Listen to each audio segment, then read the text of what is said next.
Constellation, Last Stand Media's conversational podcast, is brought to you by you.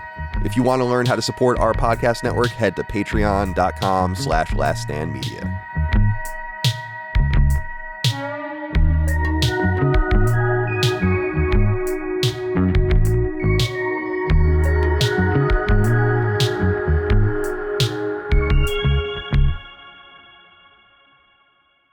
Greetings and salutations. Welcome back to Constellation, Last Stand Media's conversational podcast. My name is Colin Moriarty. I'm joined as always by my brother Dagan Moriarty wearing his DuckTales shirt. Love to see that. Very well done. You could tell the laundry's getting pretty, the laundry situation's getting a little dicey if the DuckTales shirt comes out. Oh, interesting. Yeah, I just thought, really, honestly, I just thought I'd never wear this on the show. Let me pop this on.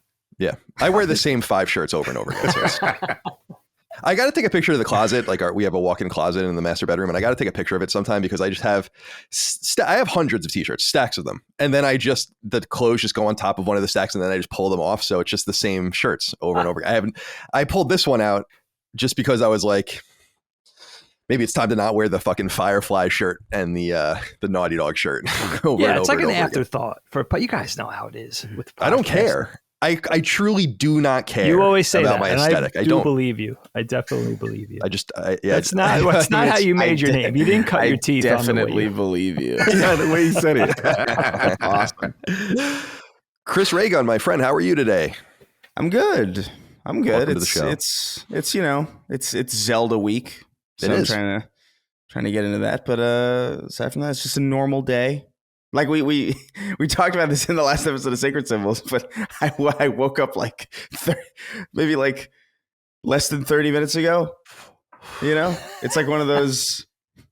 It's early. Yeah, absolutely. Yesterday I woke up at 12:37 and did the show at 1 o'clock. So we're rolling in hot because I write the show and prepare the night before. It's all ready to go. As long as nothing happens. Sometimes things happen and I need time to fix it, but that other laugh, that iconic laugh, really is, you might iconic. say. The Lord Cognito, how are you today, my friend? Doing good. Running around, scrambling, Zelda week and all that good stuff. But are you gonna play? Yeah, are you playing? Downloaded it. Yeah, interesting. Yeah, I got to see what the hubbub's all about. But I may be coming in with a different perspective. But we got to see. I'm trying to remove my bias from it. Sure. Yeah. Sure. I have a bias to not playing the same thing over and over and over again, so I'm not going to play. You're not going to play it? I was going to ask. I'm only kidding. People are going to be like, Colin, you play games over and over again all the time. That Far Cry. No, I know. No, I'm not into it. I'm just not into it. I got the Switch when it came out. Came with Zelda. Played it for about 20 hours. It was right around the time that I left Kind of Funny, so a weird time in my life. But I played it and I'm like, I'm just not into this. We were saying it on Sacred Symbols, actually, where it's like the destructible weapons, climbing and falling because it's raining, and I was like, it's a cool sandbox. And seeing some of the videos of the new one, I'm like, wow, this is really impressive. I really loved that ad of the dude on the bus. I thought that was a really, really awesome ad. Did you see that, Dave? Yes. Yeah. I thought it was really great. I think it was an Australian ad, and so there's like a lot of it's a sandbox, and that's fun to me, but that's not Zelda. That's never going to be Zelda to me, and I'm not interested in that. I know that they put dungeons in it and all of that now, but it's too late for me. I'm moving on. I'm moving on. Too late. It's a far gone. Plus, I don't want to play a game at literally 720p, 30 frames a second. I'm just not interested. We got standards now. Shots fired.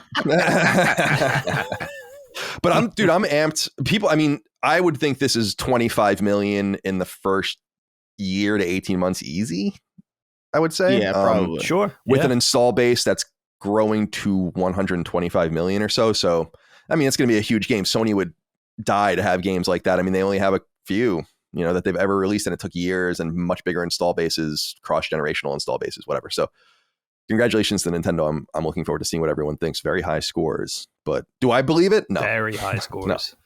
Do I believe the 97? No, I don't. The nostalgic bias. Uh-oh. All right, my friends, it's Constellation. It's good to be here with you guys today. Of course, it's our topical conversational podcast. We each bring a topic to the table to discuss, and I don't know what order I want to go in. I'm looking at everyone's emails here. Let's see. You know what, Chris? Let's start with you with let's get a little funny. Yeah.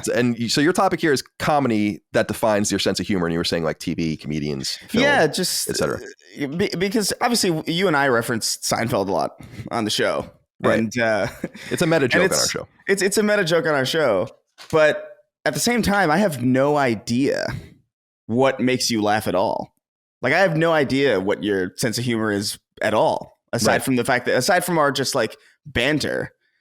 And this is just kind of an open question, but I was curious as to like, if there are any like comedians or like movies or television shows or really anything that kind of are emblematic or define what you guys or have essentially like kind of influenced like what you find funny. Like, what are those? Because for me, it's kind of like a weird hodgepodge of stuff. It's a lot of Dave Chappelle. It's a lot of, Chappelle Show and George Carlin was like a big one. Specifically, like one of my favorite things about George Carlin is like he has, and I have the album of it too.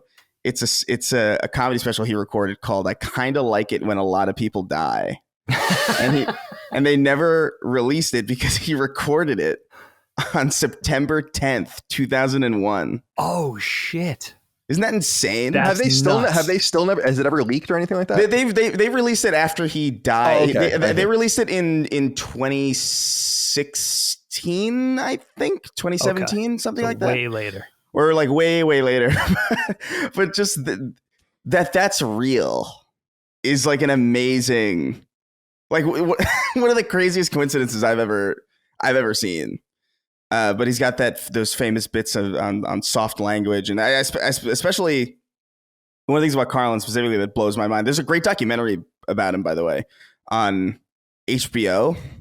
It's like a 2-part documentary. It's got a lot of insight from like a lot of comedians, but like that dude had like 8 different versions of himself. Like there's like 8 different George Carlins throughout time, and none of them are the same. It's like fascinating. But him, Norm Macdonald, obviously, who we lost sort of recently. Yeah, he that was sad. He was so funny. He was so interesting. Him on Weekend Update and his talk show appearances, I think, are like actually like one of the most rewatchable things on the internet, because like he'll just go on Conan and just waste everyone's time, and everybody loves it. Like with these like really long jokes that are just like really like obvious dad jokes. Obviously, his it's like Hitler died. I didn't even know he was sick.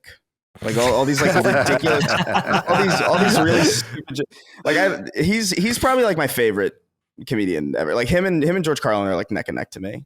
And the roast, I was gonna say in the Comedy Central roast, there was one of them with him where he would just read a newspaper.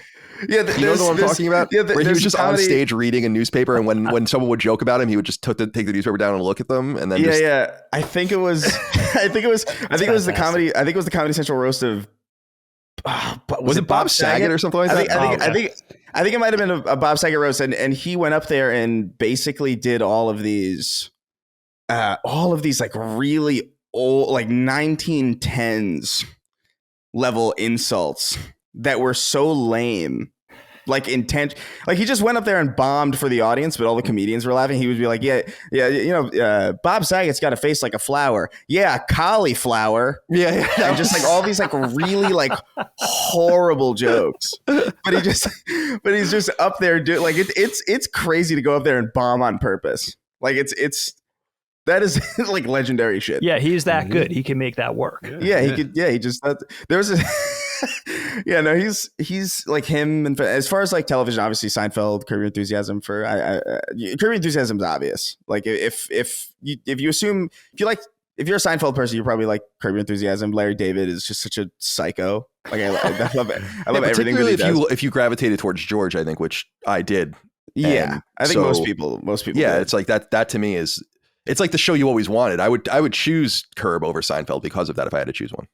Yeah. I think so too. And a lot of British TV, surprisingly, like Mitchell and Webb and like Peep Show and stuff like that. And Simon Pegg, a lot of the stuff that Simon Pegg does with like Hot Fuzz, and Leslie Nielsen with the Airplane and Naked Gun. Yeah, he was on my list. Yeah, that's awesome. Yeah, Leslie Nielsen's obvious. Like Airplane and Naked Gun are some. Airplane and Naked Gun are some of the funniest. Like what is that? I can't remember if it's from. I know it's from one of the Naked Guns, but I can't remember. It's like, who was the perpetrator? Oh, he's like, oh my god, it was 6'5" mustache. He's like awfully big mustache. Just, but I do want to kind of like open this conversation up a little bit in the sense that there's stuff that seems to be really, really popular in the comedy world, right? Like really intrinsic that never worked for me. Specifically, I don't know if I'm crazy, but like something about Monty Python, I never gelled with. And I don't know why, because it's stupid. It's exactly like this stuff that I don't like. I don't know. Like I like Kung Pao and stuff. Like, have you ever seen Kung Pao? Yes. Yeah. I haven't. You've seen Kung Pao. Yeah. So Dagan knows the stupidest movie that could possibly is this dude. He actually was like a Nickelodeon guy, if I recall correctly. He like I think worked on that's like right. Jimmy Yeah. He like worked on Jimmy Neutron and stuff. But he like superimposed himself over this old Chinese film and like redubbed it and like made him the make it's a horrible movie. But it's strangely I don't know, there's something really entertaining about it. But I don't know, like Monty Python was just the one. I love. I mean, Holy Grail specifically was a iconic movie to me when I was younger. Help! I'm being repressed. You and Dad loved it, Chris. I kind of feel the same way about even though like I love Terry Gilliam. It's a I love all those guys. Yeah, but that I always agreed with you, and I wonder if it's the hype. I always wondered with Monty Python, never clicked on the level that Colin and my dad loved it on or whatever. But I always wondered if it was just living up to the hype of it. Like it just set a too hard. Like going in, you're supposed to like it to a certain degree, and it kind of falls short of that. I always wondered if that's what it was for me too. It's just incredibly British too. I mean, it's just not very British. I mean, even if, and the sensibilities of British humor, I love the sensibilities, the dry, dour sensibilities of British humor.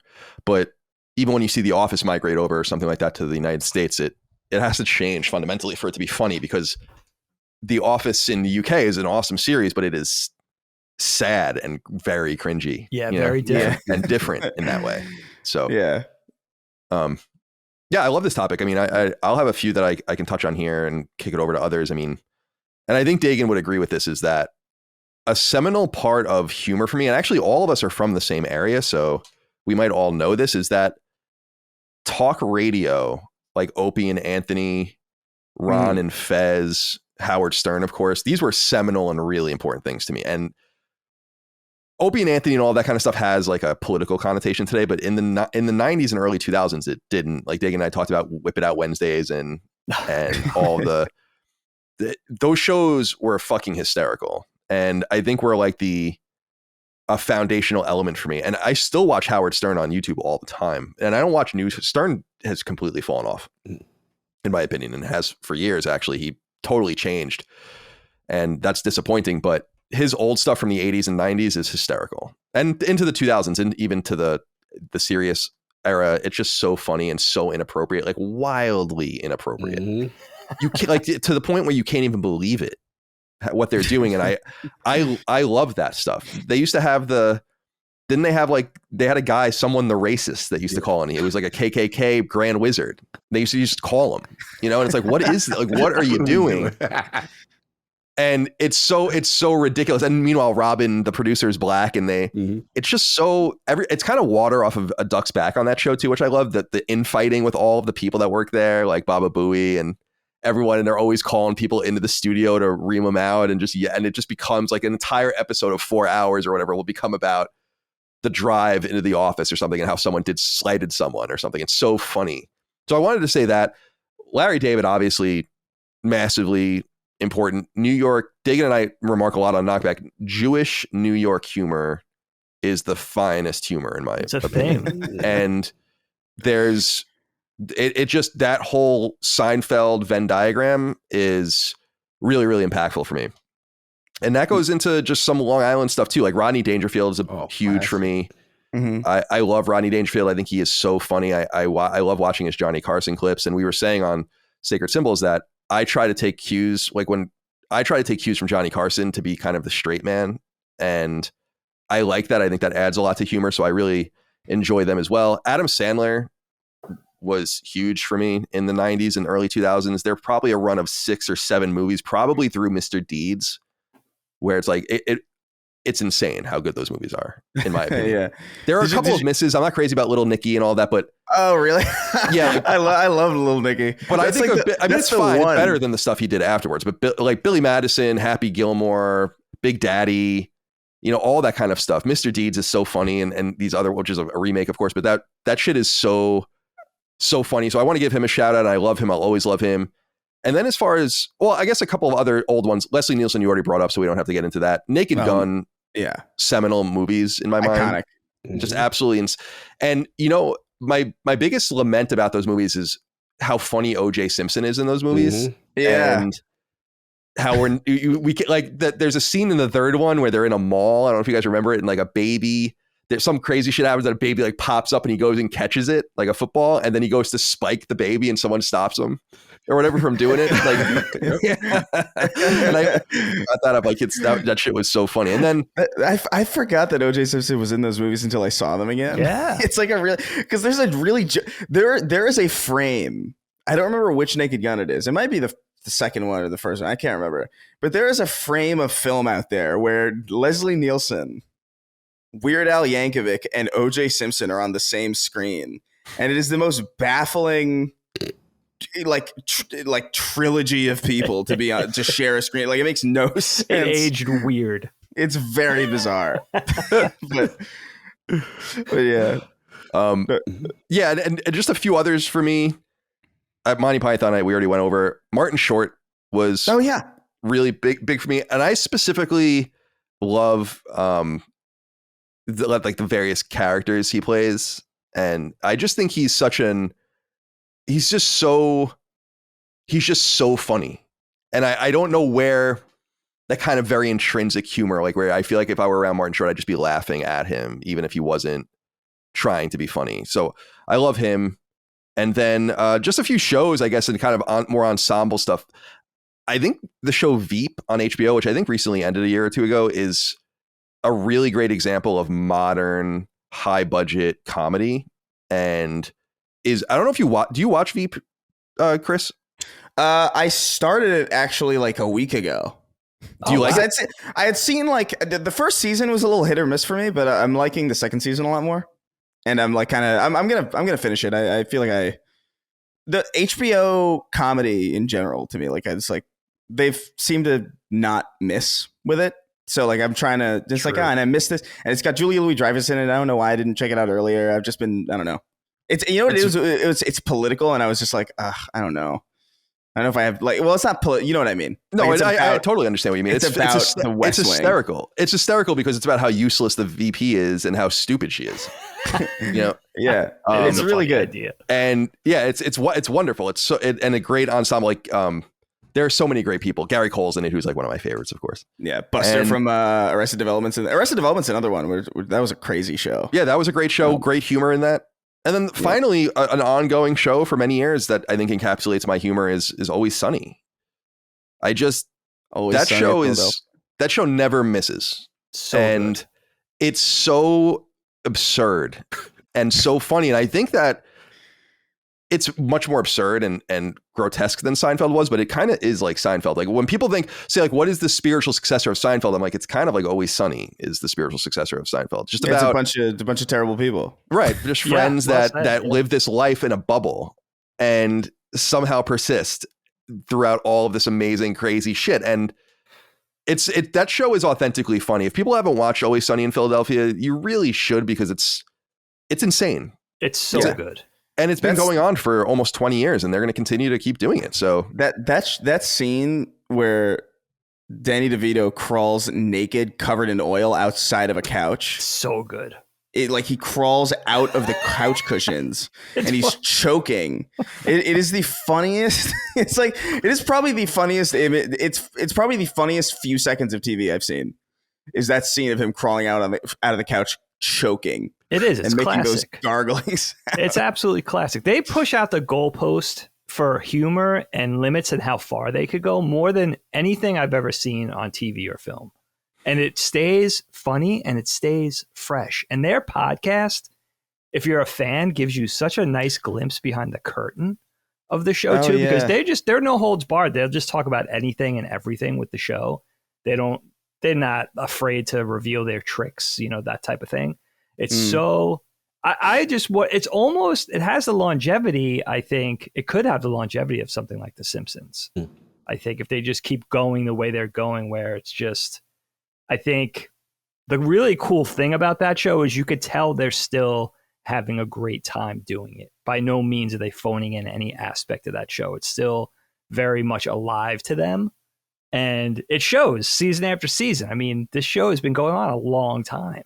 The one disappointing thing for me was that season without Dennis, because he was doing something else. But what I loved about it was that they wrote it all in and he comes back at the end of the season. Like he never left. Nice. And it was just it was so brilliant. But he's my favorite character. So I really was missing him because he's obviously, to me, he's obviously sociopathic and crazy, but he's also the only one that's grounded in the real world, which makes him even crazier because he's the only one that seems to actually understand anything, but he is still one of them. And so highly recommend that show. And I forgot, I mean, this is a non sequitur because we were talking about Martin Short earlier, but the best Martin Short character is Jiminy Glick. And if people don't know that character, you got to go look him up. It's the fake like film critic. And that's actually like piss your pants funny to me, that stuff. It really, really funny interviews he does with people. And so just wanted that. So that's basically a gamut of things that I find funny and where my humor comes from. And I'm always honored when people tell me that I'm funny, because I feel like that's one of the hardest things to do. And I do think I'm a somewhat funny person, honestly, but I got to give credit to just the way we were brought up. We bring up our uncles a lot and other people where nothing is serious at any time. It can't stay serious in our family for more than like 2 seconds. Until someone's making fun of someone or something or saying something cross and everyone's laughing at them. And so I think I have that sad clown thing going on because that's honestly how I was brought up. And if I'm not laughing, after a while, you definitely know something's wrong with me. Yeah. A lot of it does come from family. Like I think like my dad is one of the funniest people I know. And he's like a veteran. Like he crawled through like fire in the jungle and shit. And he's just like, I've never seen him serious. And it's pretty awesome. It's good. I like those kinds of people personally. That's survival too. That's probably how your dad deals with that kind of stuff. Absolutely. 1,000,000%. Absolutely. Who's up? Cog, let's hear from you, my friend. It's interesting because listen to the way Chris framed it. For me, I come from like the Murphy era, the Eddie Murphy era. So it's like for me that like delirious. Yeah, like that the stand-ups and then kind of like the rock star energy that translated into like film and other stuff. But yeah, Delirious to me is just, if you watch Delirious right now, like there's no way Delirious could exist. No, like he literally would be can't. Like he's basically the first line of Delirious is like you can't you can't do that, bro. You just can't.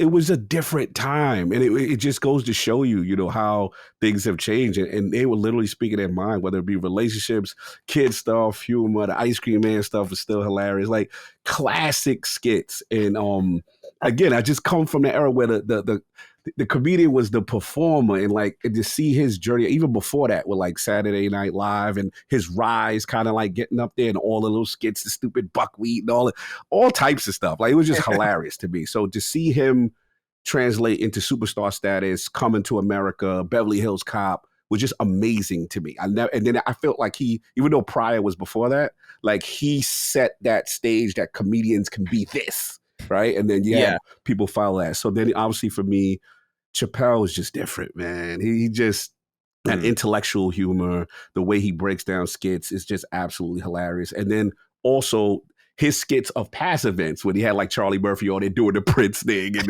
like just absolutely ridiculous things, because I missed that time frame of like the late 80s, the early 90s that this is how people were legit acting. Like this is what was going on. Like it was just so much fun. And then that Charlie Murphy sketch is so iconic. Bro, that might be like so good. That might be one of the best sketches I've ever done. Was that the fuck your couch one? Yeah.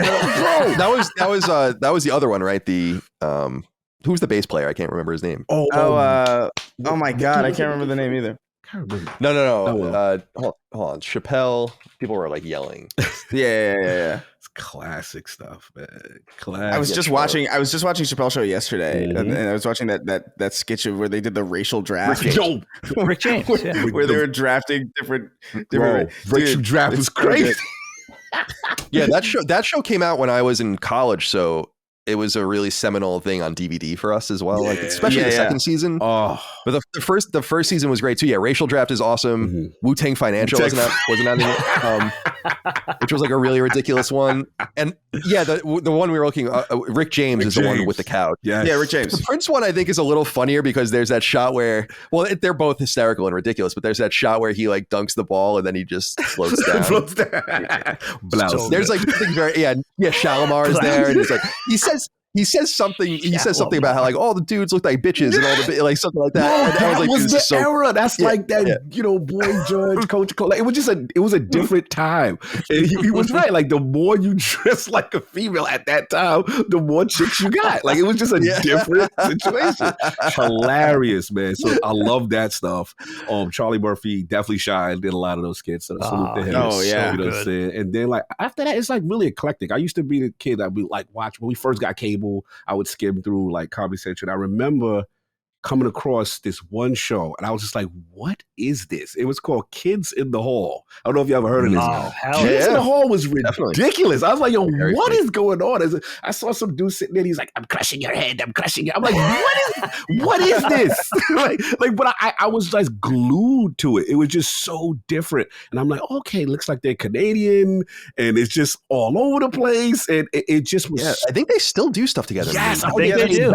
Yeah. I think Ryan McCaffrey told me that they just recently did something and like they're back or something like that. Yeah. That's cool. That's Dave Foley and other people. I think. I don't remember the rest of the cast, but so I remember good. seeing. Yeah, you know what was big, and you know what's interesting. Like I feel like because I'm on the younger side, so I remember specifically like that like out of pocket like what the hell's going on. A lot of that came from Adult Swim for me. Like a lot of that came from like Aqua Teen Hunger Force and like just like these baffling these like Harvey Birdman and like all these like what Dude, am I the seeing? Moonanites are the best in Aqua Teen. I love the Moonanites. They're like ridiculous characters. They're so funny. Their voice and like they're saying horrible shit. So good. That's an iconic one. I can't believe I forgot to because that was the Moonanites. We are the Moonanites. Same thing. Like so, it was so that. Good. It was. I was all over the place with that, and then from there, it was kind of like I used to have like little in the cut things that like they never blew up, but they were like sketch comedy. But like I was like transfixed. I loved it. It was this. You guys know him now from Breaking Bad, but I know him from this thing called Mr. Show. With Bob and David. That's Bob Odenkirk. Yes, Bob Odenkirk. To me, like everyone knows him from this. I'm like, bro, that's from Mr. Show. And they would do like these political skits, like absolutely, like you do those, this advertisement was paid for by da-da-da-da. And like they would do a whole skit on like really obnoxious, confrontational, political, like going at each other stuff. Like, what you call, Colin Moriarty, what do you think? Who do you think you are? Going like, it was just wild. And it got dark. And I was like, I love this. This is ridiculous. Yeah. But dude, the absurdism from the 80s and 90s, I think is like a real powerful thing. That's like kind of culminated with like Tom Green. Yes. And everything towards the end of the 90s where there's like something to that where I think you're right. Like I dig that, dude. There's so many. I don't know why I keep thinking of the Chappelle stuff where there's like I'm bleeding on the inside of my chest. Classic, bro. Classic, man. I love that stuff. Just sometimes it gets dark, it gets crazy. So again, then I want to give a shout out. I think it was Dagan who mentioned maybe some British stuff, but you're probably too young for this one, Chris. But Benny Hill was ridiculous. Remember Benny Hill with the music and just I know Benny Hill. I am definitely too young for Benny Hill, but I remember digging into that. I know, like I've watched like the Honeymooners and stuff. Yeah. Like I'm really like obsessive about just old comedy and stuff. To the moon, Alice. Yeah, man, and then the last thing, as far as like what makes up my comedy, like this is I get from King. Like we have like sadistic humor. Like we can watch like boxing fights and just regular street fights. Like I will sit up late watching this thing called Street Beefs. And these are hell yeah, dude. Oh, you know about Kyle, you know about Street Beefs? Oh yeah, I watch Street Beefs. And these are the most untalented, like unskilled, but I just respect that they getting in there. And you just see people get knocked out and just destroyed in the most hilarious way. And it's kind of wrong to be laughing at this, but I can't stop. Like, I'm like, yo, this is wild what these people are doing. It's not sanctioned. It's just completely no holds barred. The referee has no idea about anybody's health. It's like in like a wooden, isn't it like in a wooden, like with wooden walls? Almost like there's no pass. Some sauna. Some people have protection. Some people don't. That's awesome. Bro, it's hilarious. So that kind of stuff we kind of got out, like we used to get into. And just like, I think for me, it's always funny when you're not supposed to laugh. Like when you go to an event and like, I remember there was some, like me and Ken going through, and it was like those kids just do these professional tricks and skateboarding, and this guy, he's like, the Tony Hawk of the situation. So everyone's like, ooh, and we're sitting there like, wow, what's gonna happen? And like he literally face plants and like destroys himself, and everyone's quiet.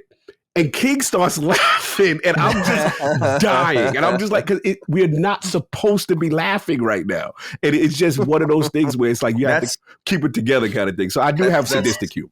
that is a powerful aspect of it. Like when you're not supposed to laugh, everything becomes way funnier. Yes.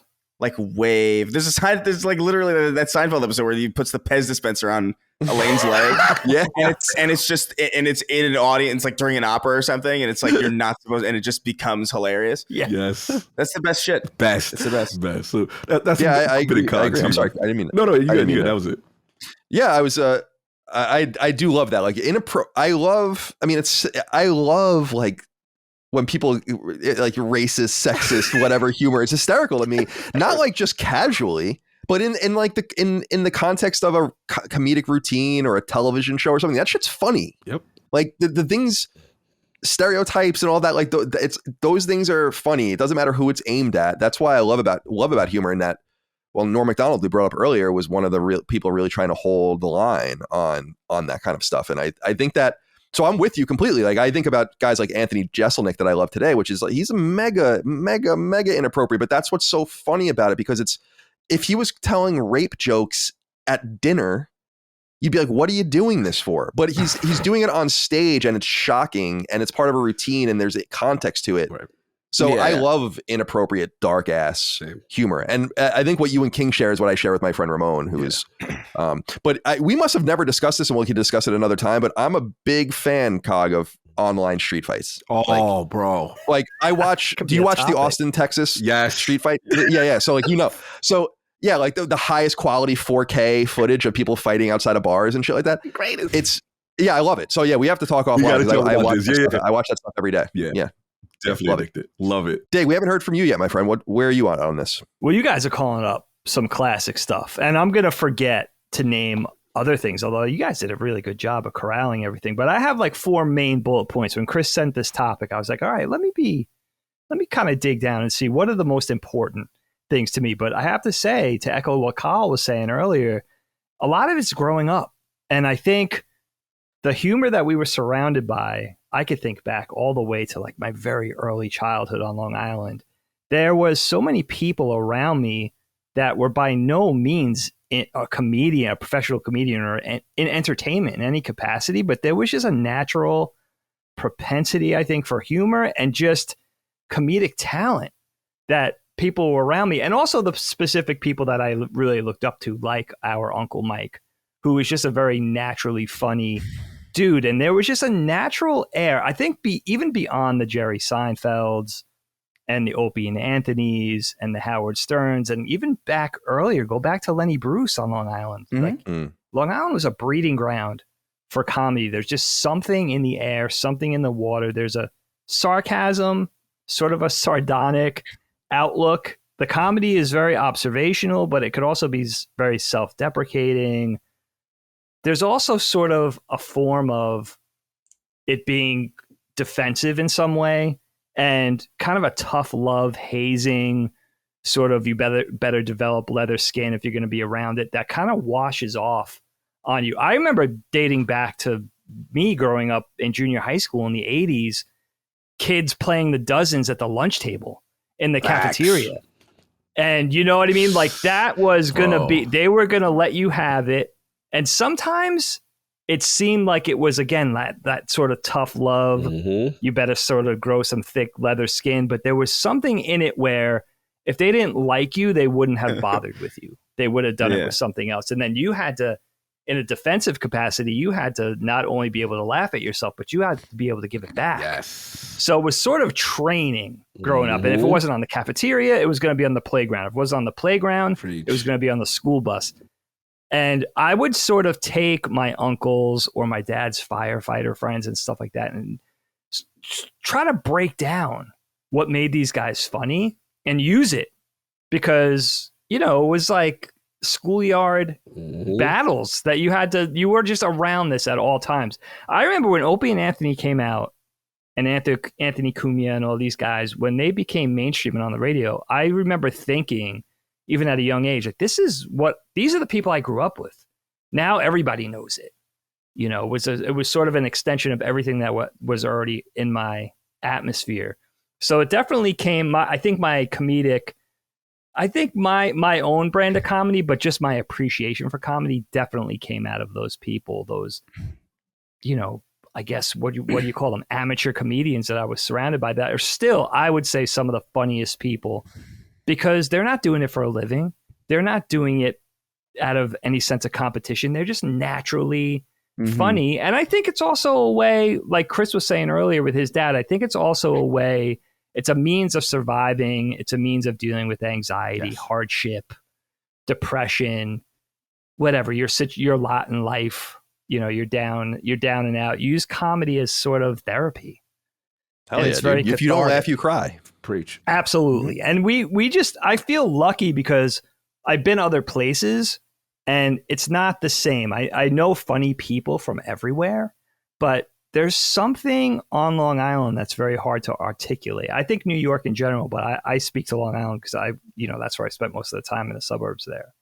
That I think was really formative for me. And then the other thing from being a kid was just cartoons. Yeah. And just the very natural, even before the awesome stuff, the smart, well-written comedy of Adult Swim and The Simpsons and South Park and all of that, just dating back to like the stuff I grew up with in the 70s, Looney Tunes, Bugs Bunny, Tom and Jerry, just the nature of if you could draw it and if you could imagine it, you could do it. So all the advantages it had over live action or stand-up comedy of just, you know, being able to, it was basically, I mean, really the beginnings of that was taking the funny papers and putting it on screen, you know, putting it on film.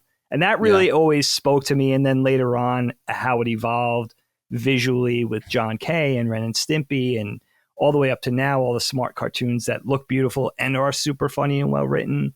You know, there's a birth of them now. There's so many. Early SpongeBob I would put in that category too. Like Absolutely. My dad would watch SpongeBob with me when I was a kid and crack up harder than I was. Hilarious. Because there was stuff that I wasn't quite picking up on. Yeah, there's probably stuff for him in it, you know? Yeah, 100%. Yeah. Easily. The first couple of seasons of SpongeBob were pretty amazing. If you look back at those people that were working on that, like their sense of humor and their independent efforts, you could see like they were definitely pushing the limits with that show. And also the staying power of SpongeBob's still going. Yeah. Still going, still spinning stuff off. Yeah. It's unbelievable. And so the visual really spoke to me. And that comes into my last two things. First of all, I just think in terms of movies because I'm such a film buff. And the one guy who spoke to me that came out later in my life, I was probably in my early 20s when I first discovered him, was Wes Anderson. And just his style of humor kind of gave me that feeling maybe for the first time, at least in terms of feature film. Yeah. Of like, that's my sense of humor on screen. This guy is kind of putting out what I'm kind of thinking or what I could do if I had his talent, you know, in terms of, I think playing in with the cartoony visuals, like a very obviously unique visual stamp on his things, right? The color, the framing, the shot composition with everything's flat and at right angles and Everything's very stylized and the very intentional camera moves, very cartoony and very whimsical, almost like a cartoon or a stage play, and just kind of making his own rules and building his own worlds. But then something with his characters, which I think dating back to Bottle Rocket and Tenenbaums and Rushmore and all of his newer stuff too, there's something about his characters that are hilarious to me in that they're often very naive, right? One-dimensional, or they have a one-track mind or a very sort of limited scope as far as what's important to them or whatever. But they're sincere. There's a genuine authenticity to that character, whereas outsiders, we're looking at them like these people are ridiculous, but they're so authentically who they are that there's just an amazing humor in that. And I think it kind of plays into what you guys are talking about too, and just laughing at something in a sadistic way, but it's also relatable. Like it's hyperbole in a Wes Anderson movie, but we know people like that. You know, we know people that take themselves too seriously. They're uppity. They're trying to be someone they're not. And his films always spoke to me in that comedy that I guess was always in my head, but I never knew how to express. I always formed, and there were people before him that I really liked, like Scorsese and Tim Burton, but it was those were visions that I admired, but I didn't necessarily feel myself. Wes Anderson was like, yeah, that's what I was thinking. I get that with almost everything he does. And that's insane to me. And then the other thing I realized when Chris brought up the topic was I'm really attracted. I love stand-up comedy. I really admire it. I think there's something, I think Jerry Seinfeld, not to sound sort of hackneyed or this is like kind of a rote answer or something, but I think he was probably the one, and this probably speaks to my generation, who taught me that he just taught me about observational humor. Like this information, the things he's lampooning or making fun of is available to everybody. We all experience these things, but he's the one that's talented enough to kind of call it out. And then you think back the way that plays into Chappelle, and of course Lenny Bruce was doing it in the 60s, and the way a lot of really talented Eddie Murphy was doing this too. They come from different walks of life. So Eddie Murphy was definitely doing this, but I love the observational humor. But something that I really respond to, I think, is when a stand-up comic looks a lot different than what you ultimately get from them. And in other words, you can't judge them by the package. And someone I've been really paying attention to lately in this regard is Christian Maniscalco. I don't know if you guys know him. Yeah. But he's this very handsome, very well put together. Sebastian Maniscalco, right? Sebastian Maniscalco, yeah. Oh, yeah, sorry, I said Christian. Sorry about that. Yeah, Sebastian Maniscalco, which I think he's been big for a number of years, but I think it was probably Rogan who turned me on to him. And he's such an interesting dude because, again, he's kind of a good-looking guy, very well put together, sort of has that Italian Guido-y, almost Andrew Dice Clay-ish vibe where he's got that Italian attitude. Classic. Cool guy. Yeah, Brooklyn Dice, that's another one, right? Another Dice. LI original. Love Dice. But then Maniscalco does something really weird where as his routine sort of plays out, there's a physicality and a goofiness almost on a Chris Farley level. Now, Chris Farley had a thing where he kind of looked like he could play that out. He was jiggling around and doing all these crazy frenetic moves. But Christian Maniscalco does the same thing, but you don't expect it from him. Sebastian Maniscalco does the same thing because you don't expect that from him because he looks like, your average dude, your average, Wall Street guy or the cool guy that was driving around the IROC in the 80s growing up, the older the friend's older brother, but he brings this whole thing that's really unexpected. And I realized I really like that in a comedian. What you don't know what you're getting, you can't judge a book by its cover. There's something really kind of fun and funny about that, and I'm not even sure it's intentional if that's part of his shtick or whatever. But I find myself really responding to guys like that. I think of other guys like Kyle Kinane or John Mulaney. Like, you can't necessarily judge John Mulaney's honesty just with bringing up, he's got this very boy next door-ish thing going on, but he's got he's got a lot of darkness, and he's very obvious. He's very honest about it on stage. So yeah. I love the texture. There's a juxtaposition with those guys, Sebastian Maniscalco and John Mulaney, where they just don't look like what they're talking about at all. Like I like John Mulaney because he looks like a Catholic altar boy, and then he's like this addict. Yeah. And it's like it's the most bizarre. He has this one bit from like one of his first specials where he's like, I used to be an addict, which is shocking because I don't look like I used to do anything. Which is it's the most true thing. Like he looks so normal. Yeah, his new one about his his new one's great. Yeah, about his addiction is pretty good. A little dark. I like how there's like a 10-year-old in the audience or whatever, and he keeps interacting with them. And he centers the whole thing around that. Yeah, very, very, very funny. Yeah, he's a funny cat. And Dig, I looked up. I had to look. Oh, I got rid of it already. The quote, the Eli Cash quote. Everybody knows Custer died at Little Bighorn. What my book presupposes is maybe he didn't. I remember that in the trailer on TV constantly, and it is totally Anderson style humor. Or the also in the Tenenbaums, the kids, like Ben Stiller's kids are fucking ridiculous. What are the Uzi and Ozzy or whatever the hell their names are? Uzi and Ari. Ari, yeah. Yeah, Owen Wilson's a great example of that. I mean, I know him and Wes Anderson are boys dating back, and they write everything together, but Owen Wilson definitely carries that same sensibility. It's a silliness. It's a taking yourself too seriously. There's such a comedy in that. And then when you bring in the visual acumen and all of that kind of stuff, it just forms a style that, speaks to me beyond really anything else. I don't think anything's kind of been introduced that I'm like, I respond to in the same level, to the same degree. Is it fair to say, Dave, for you and I, that our shared love of Owen Wilson began with Shanghai Noon when we saw that in the theater? I'm trying to think if that came first for me or Bottle Rocket. Bottle Rocket, yeah. Bottle Rocket is first, but I didn't see it until after. I was a little late on that too. Yeah. Yeah. So I'm not sure. Well, not sure. Interesting topic. Chris, are you satisfied? Do you have anything else you want to say? I'm very satisfied. I mean, one thing I forgot to shout out Mel Brooks, who's like a big. Big horse. But no, it's more the same kind of New York Jewish humor we're talking about. Yeah, it's very like, because you said stuff that because I hadn't necessarily thought about the topic in the sense of comedy that specifically makes us respond to it in the way that you're talking about Wes Anderson, like stuff that I saw myself in. To me, that's Larry David. Like all of Curb Your Enthusiasm is to me like, I see myself in this and I kind of hate that because I know that I shouldn't be thinking these Micah things. calls me Larry David. Like Micah calls me Larry David. That's bad. She'll say things like, I'll say something and she'll be like, okay, Larry. Like that's literally what she'll say to me. Okay, La. Yeah. La. But I totally hear you. I'm super satisfied. This is awesome. It's good. It's good because now I have a solid understanding of where everybody is. So like if I ever come across something, I can be like, oh, I know you're into this. I can recommend you this. Yeah.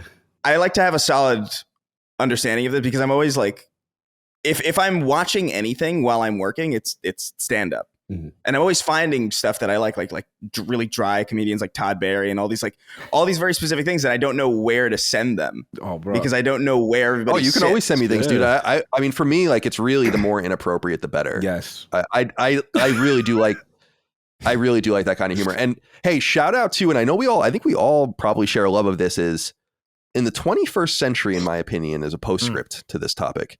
There has been, I mean, this has existed for a long time, probably in some sense, but the rise of cringe humor, like mean humor and that kind of stuff. So The Office, I think, is what really set that off in the United States, but you end up getting it. So what's that show on Netflix that we like, Chris? That's like, it's like the absurd humor, like skit based humur. Oh, the guy's like ripping the door off the door jam, and I think like a few of them. Yeah, I think you should leave. Yeah. Oh, it's that brilliant. Is like the epitome of where we've become now, where that show is so funny, but it's so good. That I feel like, and maybe Strangers with Candy and some shit like that kind of began it too, but which is another awesome show, and shout out Amy Sedaris. Yeah, Amy Sedaris is amazing, of course, but that I like that we've kind of gotten like, that is what I would describe as 21st century humor. Of course, we still like 20th century humor the same way we like our stand-up comedians and all of that, but This is what I would feel is the new evolution newest evolution. It's a cringe absurdist. Yes. Right. Absurdism is the way that I would. Yeah. It's. I think you should leave. It's crazy. If anybody hasn't seen it, I think you should leave. There's. I'll send you. Just watch the first episode of that. Right. I know one specific skit that will get you, Cog. I said it. I think it's the burger one, bro. You got because that one. Oh, the burger one is fucking. It's so good. You have to watch that one like 3 times to really appreciate how great that one is. No, let it. Yeah, Mike actually has a mug based on that. I'll send you a picture of it, like a coffee mug with that guy's face on it. But no, this is great. I love talking about this stuff. Oh, good. I'm glad to hear it. Yeah, I love comedy. I love to laugh at things, and I think I've always found it weird when no one in my life is not funny that I care. Like basically they at least need to be able to laugh at the baseline. Preach. And I've met some sticks in the mud, man. No way. Yeah, can't do Just it. cannot abide. And that's more of a California thing, frankly, than it is a New York thing, but it's everywhere. It is everywhere. All right. Cog, my friend, let's go on to you. Your topic here, according to our email, is phobias. And I want to really hear about this because I've been thinking deeply about this since you sent this missive off. This one's different because I started with Maddie. We were talking, we talk about like medical stuff we going through. And then like, I think it was, not that he didn't do an MRI before, but it's like he didn't have one or something. And I was just like, bro, we got to talk about the phobias for a second. And I was like, that was one of mine. Like I was ignorant. Like I had no idea what an MRI was. And I think the first time I actually did it successfully fine because I was like super tired. I'm just like, I don't know what they're going to do. And I just like fell asleep. But then over time, I developed this phobia, which is like, do not lay me flat. Do not throw me into some casket, like, suffocating situation. Yeah. And then they leave the room and then tell you don't move. And you just sit there. And that part really started to freak me out. So this was kind of like a phobia that I developed over time. But I guess what I wanted to bring up was one, any specific phobias that you guys have. 2, were you able to conquer it? Or if not, what do you do besides trying to avoid it completely to deal with it? Because I think for me, like one of my things now as I'm getting older, there's a lot of medical stuff that I got to go through. And I'm like, all right, I will literally could have a panic attack. And I'm like, all right, you got to calm down. We got to get through this. We got to figure out what's going on. And I done little stuff to kind of get me at ease. But I'm just curious. And, I'm opening this up to anyone. And it could be anything like, fear of, for mine was, again, like that really tight, claustrophobic, enclosed space. Anything that simulates being in a coffin, I lose it. Like it's over for me. So that's horrifying. It's a horrifying. Like I remember I used to have. I don't remember, there was a movie or something that I saw where somebody was like buried alive or something, and it scared the shit out of me. Like it's like it's a horrifying premise. And just the idea of just like being like not being able to really move freely and just being in like a really enclosed space in the dark. Like it's I don't. One second, because you brought up another memory, and maybe I don't know how much of a wrestling fan Colin and Dagan are, but I remember as a kid, I'm a huge Ultimate Warrior fan. Like he was my hero. It was like Ultimate Warrior came, the music hit, that was my guy, right? So this is like the rise of the Undertaker era. This was new for kids because we thought this was real. So what happens is Undertaker hits him from behind, whatever. They lock him in a casket. Until I'm like, oh my God, he's dead. Oh my God, like, how is he surviving? Of course, they had like the false bottom or whatever, but still, you physically got to put yourself in this thing and simulate that. Like, I don't know how anyone can do it, but Chris just brought up a memory. I just had to bring that. Yeah, no, that's crazy. No, I just, that's one. I don't know if I have many, like, I don't have like typical, they're like really specific phobias that people have, like of like things with a lot of holes in them. There's like a word for it. Yeah, that's a weird one. Like a fear of porous. It's like a fear of porous surfaces, I think, or something. Yes. Yeah. This is a thing. It's something. Or like trypophobia. Trypophobia. It's common. Yeah, apparently it's super common. I just think that looks kind of cool, to be honest.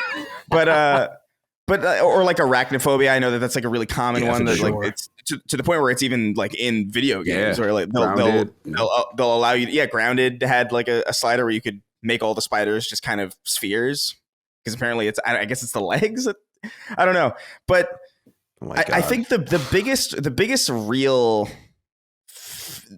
fear that I've had I guess is more in line with the phobia is like I had a really, and by the way, I know this is common too, but I had I think more than average fear of public speaking or talking in front or talking like in front of a group, to the point where I remember I had a public speaking course in college, and I went to the first day, and then they were like, have an introduction speech ready for the next class. And I wrote it, and I remember I got to class, I think 10 minutes before, and I was standing outside the door, and I was like, and I froze. I was like, I was just stuck, and I couldn't go in. And I stood there, like kind of like around the hall from the class, like for like 5 minutes, and then left. And I never went to that class again. Wow. That's how scared I was of it. It was like paralyzing. Like I couldn't I don't know what it was. Something about, and you know what's fascinating about it too? It's like I have no problem going in front of people I don't know. But if it's people that I know I will know, and people that I know I'm going to see every day. Yeah. That something about that for me. Like to this day, like I haven't invited like friends or family to any like stand-up things that I've done. Really? Or it's very specific. Like I don't want, because if you bomb, right, in doing stand-up, right, and it's a bunch of people you don't know, then you go home and you never have to hear about it, really. Oh, I get it. I get it now. Okay. But if my cousin is there and then I see him on New Year's, I know he remembers. Oh, that's so funny. Like I'm always, but I don't know if that's necessarily the reason, because I have gotten better. Obviously, we've done live shows since. That was like a big hurdle for me, actually, even remotely doing things like that. It was like very frightening in some way. But that was the biggest one. Like I tell that story to people sometimes and they can't believe it, because it's such an insane, like I paid for this class and I never went beyond the first day. You have to understand, because that's how much I was willing to be like, you know what, it's fine. It's worth it to just not go up there and give this stupid introduction speech that I'm going to do horrible at. I also stuttered a lot. Like I was like really, I still do, by the way, but I don't know. That's probably the biggest phobia that I've had. And I guess I've somewhat conquered it, although public speaking is always kind of nerve wracking in some way. Like there's always some nerves associated that never goes away. Like I was talking to some comedians that I know, and they're like, yeah, you're always going to be nervous before you get on stage. That doesn't go away really. But it was like crippling before. Like I could not do it. Wow. It's very interesting coming from you, because I anticipate you as the social, butterfly, and that you just put yourself out there. So, but I do understand what you're saying, and I totally relate to what you said about the public speaking thing. It's always that first to 5 to 10 minute pocket, and then I kind of, all right, I'm okay. Like even at the LSM event, there's a little stress coming out. Colin is fine; he's just going out there. He loves it. Like, but for me, that first 5 minute pocket. And then I'm like, all right, just have fun, relax. Yeah, it's like you're settling into. Yeah, you got to settle and warm up into it. Yeah. But I'm sorry. Yeah, Colin's natural. He's natural. Well, I was going to say, I just think there are a few things about that, because people say that, and I appreciate that. But first of all, is I just kind of play a version of myself. There's a. Right, I don't want to say there's like a decoupling, but I'm not thinking about it through my own lens at all, right? I'm just thinking about it like, this is what has to happen. You need to do this, right? And people are here to hear from you or impart from you, right? So this is what's going to happen. You're going to do it, and you're going to be great. Right. Yeah. And then I just don't think about it. And when people ask me, I get nervous about everything, right? Okay. But for some reason, leading up to these live shows, I'm like, when people are like, are you nervous? And I'm like, for some reason, I'm just really not. In fact, I'm kind of anxious to just get it over with, so that like if I could do it right now, I would do it. Just to get. So I don't know where that comes from, but I think, Chris, an advantage for me, and I think it probably makes sense to a lot of people that have been with me for a long time, is I just happen to have come of age in the industry when this kind of stuff became like necessary, do or die, right? And before you knew it, you were at E3 interviewing people on video, and you were just doing all these different things. And in front, I mean, when we did Podcast Beyond at some of these shows in front of far bigger audiences than we do LSM, you know? I did a fucking Let's Play Live with Rooster Teeth at the Dolby Theater where they do the Oscars, you know? So, and I told Chris about that. So I've done all these things, and I think that I just realized that it might be what sports psychologists tell high level athletes, which is, and I don't mean I'm a high level athlete anyway. I think it would be a similar thing, which is to say, you have an expectation of you, and like the last thing you need to do is worry about how you're being perceived when you're doing it. So just fucking go and do what you got to do, you know? Yeah. And put your head down. And I also realize that they're there for us. It's like when I've seen 311, of course I always bring them up. My favorite band, I've seen them more than 30 times, right? And there have been a couple of times where they mess up a song and start it again. And everyone like just starts laughing and clapping, or like they like something is wrong. A bass drum goes out, like a bass drum pedal is out, or a pedal doesn't work for the guitar or something. And like, it's rare, but everyone's like, whatever, who cares? And they're like, all right, we're going to start again, you know? And they just do, and everyone's into it or whatever. They're not there to judge you. They're there to enjoy the music, and things happen. So yeah. So I think that's the only reason why I think it comes off as natural, is because I really try to decouple myself from that normal anxiety. I am much more anxious meeting people face to face than I am being on stage. Interesting. Yeah. And that's where me and you are opposite, because my socialness, I'm a networker by nature, so I love that stuff.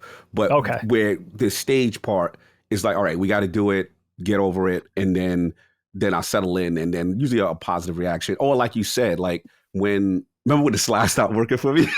I was like, oh man, like, but then I was like, yo, what? Cog laugh, like it is part of it, and just roll. And then you rolled with the punches. Yeah, you were great. Nice. I'm sorry that happened. That sucks. But it happens. But yeah, that's exactly the point. Is like, you're not giving a presentation at work or in front of skeptical shareholders, or like, this is like these are like our most hardcore people. Good point. Yep. Good point. And and there's also not a lot of, and you can, the three of us anyway, not Chris so much, can relate as sports fans, is there's not these pent up pieces of lore with the fan base, and like everything's riding on something, and it all, and it's like the destructive nature of like being a Jets fan or a Mets fan. I think would probably, I'm not a Mets fan, but I know that Mets fans share that as well. So I just think it's different. Like, no one's coming in being like, you better fucking win. It's like, this fucking shit sucks. You've ruined my life. You've ruined my son's life. It's that Curb Your Enthusiasm episode where the guy kills himself because the Jets lost again. Right. Yes. Right. No, the magical vagina. I don't know that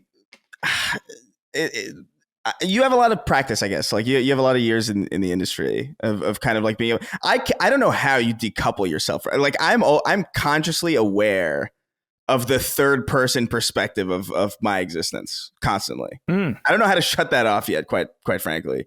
But it's crazy that you can. Yeah, maybe. I thank you. Maybe I'll, like, when I did my little stand-up routine before the show, like when I came out or whatever, and just talked and told a few jokes or whatever, I really just, that's why I pace back and forth, is because I'm really just in my mind being like, what is some funny stuff that you've thought of lately or thought written down or whatever. Which is why when I saw Bill Maher live, for instance, he reads everything. Like, he's not like reading it constantly, but he has just like a book out on like a music stand. And I'm like, I don't think I can't believe people remember this shit, you know? So like, it took all my energy to remember like 3 or 4 funny things, and these guys go on for 90 minutes or whatever. So it's hard to remember. I guess what I'm saying is if my stagecraft was higher, then I might not have that. I might not be able to have that luxury, because then I would have to be in a different place mentally. But I do appreciate but you found a way that works for you, you know? Well, thankfully we don't have to do it very often either. I think it's important I do think that if I've taught anything to the people in our company, one important thing is like, you gotta think of the audience and reach out and touch them like once in a while, whether it's like through like in a live show or through DMs. And dude, I have extensive fucking conversations sometimes over years with people over DM, you know, like about all sorts of random things. And I've made, like I said, a few even personal friends. But I think that I just try to keep an open mind in that way, and then realize that like the live shows, so like that everything's kind of a payoff, and the tension isn't so high, and the expectations aren't so high, and you're not going to be mad at us. It's so fascinating. It's like you have the exact opposite anxieties that I do in some ways. Because like, to me, it's like the idea of communicating with that many people is how do you manage that? I don't answer a single I'll tell you this much. I don't answer a single message from somebody that I don't already know. Oh, because wow. like I can't even like just the conceptual angle of, oh, now I'm in communication with this many people. It becomes like 1,000 people. And it's like this one entire thing on like my app that's dedicated to one person that I've never spoken to. And it's like 3 words of communication mixed in with all the people that I speak to on a regular bit. You know what I mean? Like yeah, I mean, I guess juggle all that shit. It's insane. Well, it's interesting because for me, it was inspired by the way I was treated in a positive way by some people that I have reached out to in the past. And even in more recent years, like I'm a big fan of Mike Florio, who does Pro Football Talk, which is like a big website. And he does an awesome podcast, PFT, with Chris Sims, and it's awesome. And sometimes Peter King and all these guys. And I've reached out to him before just to email him. Now, I mean, he's a big dude, multimillionaire, one of the biggest football commentators in the world. And he emails me back. Wow. Oh, wow. He doesn't say very much. He has no idea who I am. And I think people have to like appreciate and understand that. So I'd reach out to him. And the other thing is that you don't abuse it. Because there are times where people message me and then you're abusing it. You're saying too much. You're getting too personal. Yeah, we don't need to go this deep. You're messaging me and then I just ignore you. But people that are like, hey man, I was thinking about this. How are you doing about this? And I'll answer. And then maybe a few months later, they'll message or about this. And you get that correspondence going. But I manage it by, again, I think it is that decoupling in the sense that I think the people that I'm talking to, unless we get really deep, and that happens every so often with people where we become friends, like a friend of mine, Kenneth Kopnick, who is like a toy dealer online, all these other guys that I've met through the show that have become friendly with. But I think most people realize it's like, I am trying to do the respectful thing. I'm trying to give you an ear from someone that you like. I am reading what you say and responding and thanking you for it. I don't think they think that like Colin and I are boys or like we know each other. Colin has some sort of expectation. I'm not saying that that's what you think, but to me, I manage it just by saying like, this is a very cursory thing. I'm answering my in quote unquote fan mail and inquiries, and it just makes people feel heard. And I just think it's important to do. Like, I don't think it's for everyone, you know, but I think that because I don't answer my tweets, I don't answer YouTube comments. But Twitter but Patreon DMs, that's like where I'm like, yes, I will answer you here, you know? And so, yeah, I don't know. I guess what I'm saying is I'm not managing like my social calendar and that's what I feel bad about sometimes when we'll be at a show, we'll meet people and they'll be like, oh, I'm the guy that messaged you about this. And I'll be like, and I'd have to think for a minute, like, oh yeah. Like I haven't honestly thought too much about that since then. See, that's exactly why I avoid that scenario. Right. Because I don't want to have to be in that scenario. I have a strict no contact. Yeah, that makes sense. If I see you, and it's not because I do appreciate like the fact that people can reach out to people and like I do get messages sometimes that I'm like, oh, that's a nice thing that this person has said.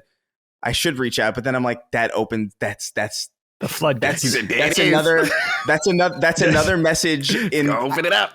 Like I'll put it this way. The only messages that I have open in any of my apps are messages that are, you know, with people that I know very, very well or people that are like very important to my day to day. And the second like one person that isn't that gets in, it's a fucking floodgate. And then I'm just overwhelmed by it. And then I just shut the fuck down. I'm like, listen, if you find me in person, feel free to talk to me. I'll talk to you probably for like an hour, but I can't like message. It's understandable. I'm already having so many pointless conversations with people that I like. Yeah. You know, just like, oh my God, when's the wedding? Oh my God. So it's just a whole, I don't know. It makes sense though, Chris. I'm too neurotic Colin, for it. You guys have Colin too. You guys have big followings. You guys have large enough followings where you really are opening the floodgates if you kind of institute a policy of trying to. It would be impossible for you guys to talk to everybody. I couldn't even imagine that. Yeah, and then the second you decide to stop, then you're an asshole. Yes, is the thing too. Or you're inconsistent. That's the thing is that I'm not expressing these rules, but it's the rules that you have to understand, right? And it goes back to my Mike Florio example. Hey, I picked up his book. He wrote a book last year, and I wrote him. I was like, Mike, I'm really enjoying the book. I just wanted to congratulate you. Hope everything's going well. And he really just responded back and said, "Thank you, Colin. Hope you like it." That's literally all it said. That's awesome. And it took him 5 seconds. And he probably never thought about it again. Right. You know? But I understand that. I just thought it was cool that he took the time to even acknowledge me at all. And so if people read into it much more than that, then they're being unrealistic because it's as you say, and I say all the time on the show, it's like I have too many people in my life and I don't give them enough enough of me anyway. So I'm not trying to open it up. Right. I'm just trying to be polite, courteous, and open, I guess, Yeah. Right. So what's your phobia? What's the phobia? I was writing this down, a few things that I'm scared of, because one of the things you had brought up, the whole tight container thing. And I've talked about my fear of being buried alive before, and how everyone that knows me, I've literally had the conversation where, like, if for some reason you have anything to do with it when I die, like, and you're around, you have to make sure I'm cremated. Like, anyone that's around, like, if I'm being buried, you all know something went wrong. You have to make sure I'm cremated, right? Because I don't want to be buried alive. So that's a real fear. But I wrote down 2 other things that I think you guys might find interesting. One is funny, which is, and it's not funny, it's like a fear of drowning, but it comes from a specific thing, which is, I don't even know what it is. I wonder if anyone can tell me what it is. It's probably like some random show, like MacGyver or something. But when I was a kid, I watched this show where it was like a drama, and there was a woman swimming in a backyard in her pool. And then like some guy presses a button or something, and like a glass thing goes over the pool, and she's trapped. And so there's these like amazing shots. I remember her like being under the water trying to get out. And we grew up with an in-ground pool, and I have an in-ground pool now in my backyard. So I was always really afraid of that. And still to this day, I think about it, and like, I very rarely come up with my head first. I always come up with my arms first, because I'm afraid I'm going to hit the glass. I do the same. That is insane. Yeah. And I don't know what the thing. show was, but like, I remember so specifically seeing it. And then it was a summertime, it was in syndication probably. I don't know what it was. And then that's an evil pool. The other thing is, I have a real social anxiety, I guess, which I think a lot of people do. And this is why I think DMing, and why I've always been so comfortable on the internet generally, is that it just removes what makes me nervous about talking to people. So I can talk to people over a microphone all day. I can interact via email all day. That's totally fine. But the in-person stuff is what really gets me. And so I don't want to focus on that. Instead, what I want to tell you guys is that, and I don't know if there's a word for this or if it's a real phobia, but I have a phobia or a fear of change. Like, I don't like things changing. I like total consistency, and I am always late to adopting anything. Now the Game Pass hate's coming forward. Totally. I mean, absolutely. Cartridges to CD, and, adopting an iPod instead of using a CD player, and doing, like, I was always a couple years late to all that stuff. But I think, generally speaking, in broader swaths, I don't want change. And Taken and I get deep on Knockback and sad about it all the time. But I really do think that that's a psychological effect of my parents getting divorced, and when I was young, and me being just fucking shoved around like a chess piece for years, living in a bunch of different places and having no regard for me, and I'm not saying my parents are great, but no regard for the psychological damage that living in 4 different places and starting again and then starting again and then and so I really think a lot of that tracks back to that. And I really like just static, everything's the same. Like, you wake up and it's not Groundhog's Day, but nothing catastrophic has happened. There is no new development, there's just, and so, I'm really opposed to change. And that might be more of a political thing too, but that's not even what I mean. It's like, that's a totally different thing. It's why I'm so eager to, and why I put so much money down on my house when I bought it, and I'm so eager to pay it off as quickly as possible. It's because, like, I don't want anyone to pull the rug out from under me. And Mike always says that. She's like, what's going to happen? Like, everything's fine. I'm like, no, I just need to own it. Yeah. Right. And then she'll be like, but you'll just worry about something else. And I'm like, yes, I know. But at least it'll be further from home, And so I've always wanted to secure myself and ensure myself that I wouldn't be malleable and have things change. Yeah. And I think when I was thinking about your email, I was like, that's probably my biggest fear. I don't know if that resonates with people. Yeah. I think people love change. Like, people look forward to things. I guess that's what I'm saying, is I don't look forward to anything. And I don't mean that in a funny way. It's like, people want to go on a vacation. They're looking forward to their weekend, like whatever. I'm like, dude, I don't give a shit. I just want to have like a consistent experience in my life. You dread things. I was like, the safeties in the consistency. And right. I get where you're coming from. I think, for me, it's a balance, because it's like, I know what you say, especially when you love what is consistent with you currently. Right. So the last thing is to have this abruptly snatched, and then there's a fear of like, okay, how are things going to look moving forward? Like, I get where you're coming from. I totally get what I've learned to get over it by not fear mongering as much with it and try to look as with a positive, but it's not easy. There are times where I'm like, yo, this is generally worse. This sucks. Like, I don't like it. Like, I'm cool where I'm at. I don't need it, anything else. So I do understand the sentiment. Yeah, and I think I'm glad to hear that. Yeah, I think it's that you understand the sentiment, not that there would be anyone else experiencing it, of course. But it's interesting because it has ramifications in my life. I think there have been a couple of relationships in my life where I just hung on for too long because I didn't want to change, It wasn't even me. I didn't want to change the situation. Those, and even leaving IGN and leaving Kind of Funny probably happened too slowly compared to where I was mentally and physically and and emotionally. Those feelings where something's happening and you have no control over it or something, and you feel like you want to throw up, like something's just inexorable, it's just happening. It's like those moments of in your life of loss of control. Someone breaks up with you. You find out this really traumatic thing happened. Right. Some like feeling like that. I think I kind of go through my life dodging those as much as possible, but understanding that eventually those moves have to happen. And that at least I am glad for, that I am not such a glutton for punishment that I'll just be like, I'm just going to stay with this forever. Or I'd still be at IGN and I'd still be like with 3 girlfriends ago. I'd probably be married. Yeah, it's a good point. That's the key. Yeah. No, that's it's what is the frame? The devil you know is better than the devil you don't. Right. And and I think that's a pretty universally. You say people love change. I don't think that's true at all. No, I think people look forward to things because they expect.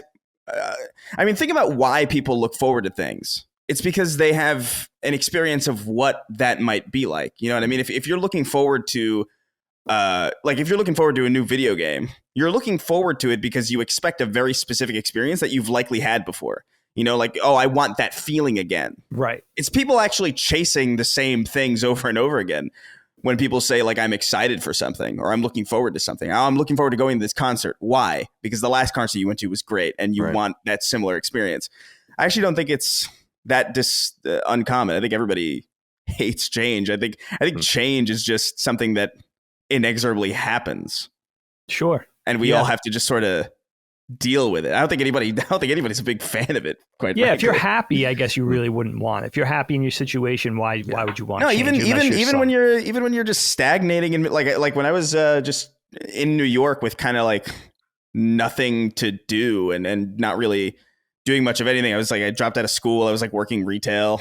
That sucked. But I also didn't know if I wanted anything major. I was afraid of success too for a long time. I specifically had on my channel, like one of my channels, it was like, hey, subscribe if you want, but like also like don't, whatever. I'm not looking for it necessarily. I love that, honestly. Because I didn't want, I don't know, like the thought of failing is one thing because it's like, oh, well, I'm already here. If it gets worse, I know what that's like because I had to come up to here anyway. Right. It's like sliding back down. But if you succeed, then it's like a whole new layer where you're like, oh, now you're here now. And then there's way further to slide back. To fall. Sure. Yeah. So it's like I was totally happy just slaving away in like my parents' house doing fucking nothing. But it was also really boring. And then I had my friends who were like, oh, my friend, we're moving to LA. Do you want to come? And I was like, I guess. I like my friends a lot. That was literally moving to LA was actually like the opposite of change. It was actually like an effort of me to keep things as similar as possible. I wasn't in the same place anymore. I wouldn't be around my family, but I was around the people that I cared about. And I was around the people that I knew for all of my high school days, and I was like, okay, I want to keep this consistent. So in keeping it consistent, I'm going to move across the country. It's kind of funny, like psychologically, it makes kind of no sense. But it also is a big change because that was like a reason why I was able to do all this stuff, So I'm terrified of change, but I'm also like aware that stagnating can be just kind of the opposite. It's change in the opposite direction, which is not necessarily the best. Yeah. Better to change upwards in my view. And stagnating is dangerous in particular because it just I think the nature of stagnating, it just blooms. It just grows. It gets worse and worse with every passing minute almost. Yeah, because it becomes a new comfortable benchmark. Exactly. Like the longer you spend in the same place, the more comfortable that place becomes. And the more comfortable that place becomes, the less likely you are to leave it. Well said. Even if there's like a good opportunity or like something that's like really, that was a big reason why I did the Crater Clash too. Yeah. It was like, wow, this is like really uncomfortable and weird. And It's awesome. And I feel good that I did it, but it's also like, now I'm like, what do I do now? How do you top it? Yeah, how do I do that? You join the UFC. You become a combat sports guy. Dave, where are you at on this? Yeah, I wasn't going to start it here, but I mean, we joked around recently that it would be much quicker to me to just mention the stuff I'm not scared of. I mean, I'm scared of everything. I have a very vivid imagination. If I'm not scared of it, just give me 5 minutes to dwell on it and I'll be scared of it. And the other thing that's becoming more noticeable in my life is even if I'm not scared of a specific thing, 99 times out of 100, if you're afraid of it, you tell me about it, I will absolutely empathize with you and understand it. Like something even completely foreign to me. Like let's say you're afraid of dogs. Like, okay, I don't really understand that for myself, but I get it, right? Where back when I was younger, I'd be like, afraid of dogs. That's a fucked up fear. Now I kind of like, I could almost understand any fear you have. I'm mildly, if not sort of medium range, afraid of many things, typical things and not typical things. There's only one thing I'm completely terrified of. Let's go. And I'll talk about that. But I'll tell you from your guys' conversation, there's one thing that I could think of that I'm absolutely not terrified of at all, not even remotely scared of, which is odd, and that's public speaking. I don't give a shit about it. And it's really strange. I almost have this very, I don't know what you would say, rebellious punk rock attitude towards public speaking that is not typical of my overall personality at all. Like it's almost defiant in nature. And I could think back to being in elementary school is always the same. And it's not because I think I'm particularly articulate, funny, smart, or anything. I just have this outlook of who gives a fuck? Like, I don't want to, I just have this very inner rebellious side when it comes to that specific thing where it's like, I don't care if you judge me. What's the worst that could happen? Which I wish I adopted a what's the worst that could happen thing in all aspects of my life, because that's not typical of me at all. I'm very worried. I'm very anxious about things typically, but public speaking is the one thing that I'm just like, I don't care. It doesn't matter to me. I don't even get nervous anymore. It's actually kind of odd to a point where you should be kind of nervous going out in front of a group of people in Austin, in Houston, for instance, or whatever. But I'm just not. Here's the one that terrifies me though, and you guys could play therapists for me. Let's go. And that's claustrophobia. I've talked about it on the show before. There's two fascinating things about this cog for me. Mm-hmm. One, I have no idea where it came from because I didn't always have it. Same. Probably happened to me somewhere in my late 20s, early 30s. It seems to only get worse, even to this day, with every passing minute.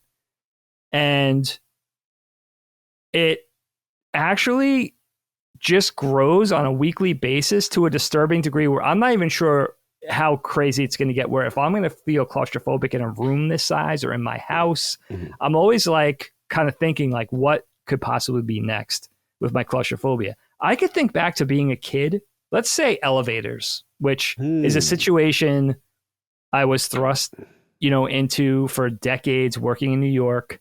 I haven't worked in the city in a few years, but it was an inevitability for me. Not only would I have to take the train through the tunnel from Jersey to New York City every day, which terrified me, but I'd have to be in elevators. I'd have to be in subway cars. Sometimes the subway car would break down in the, underground. I had to deal with the realities of life.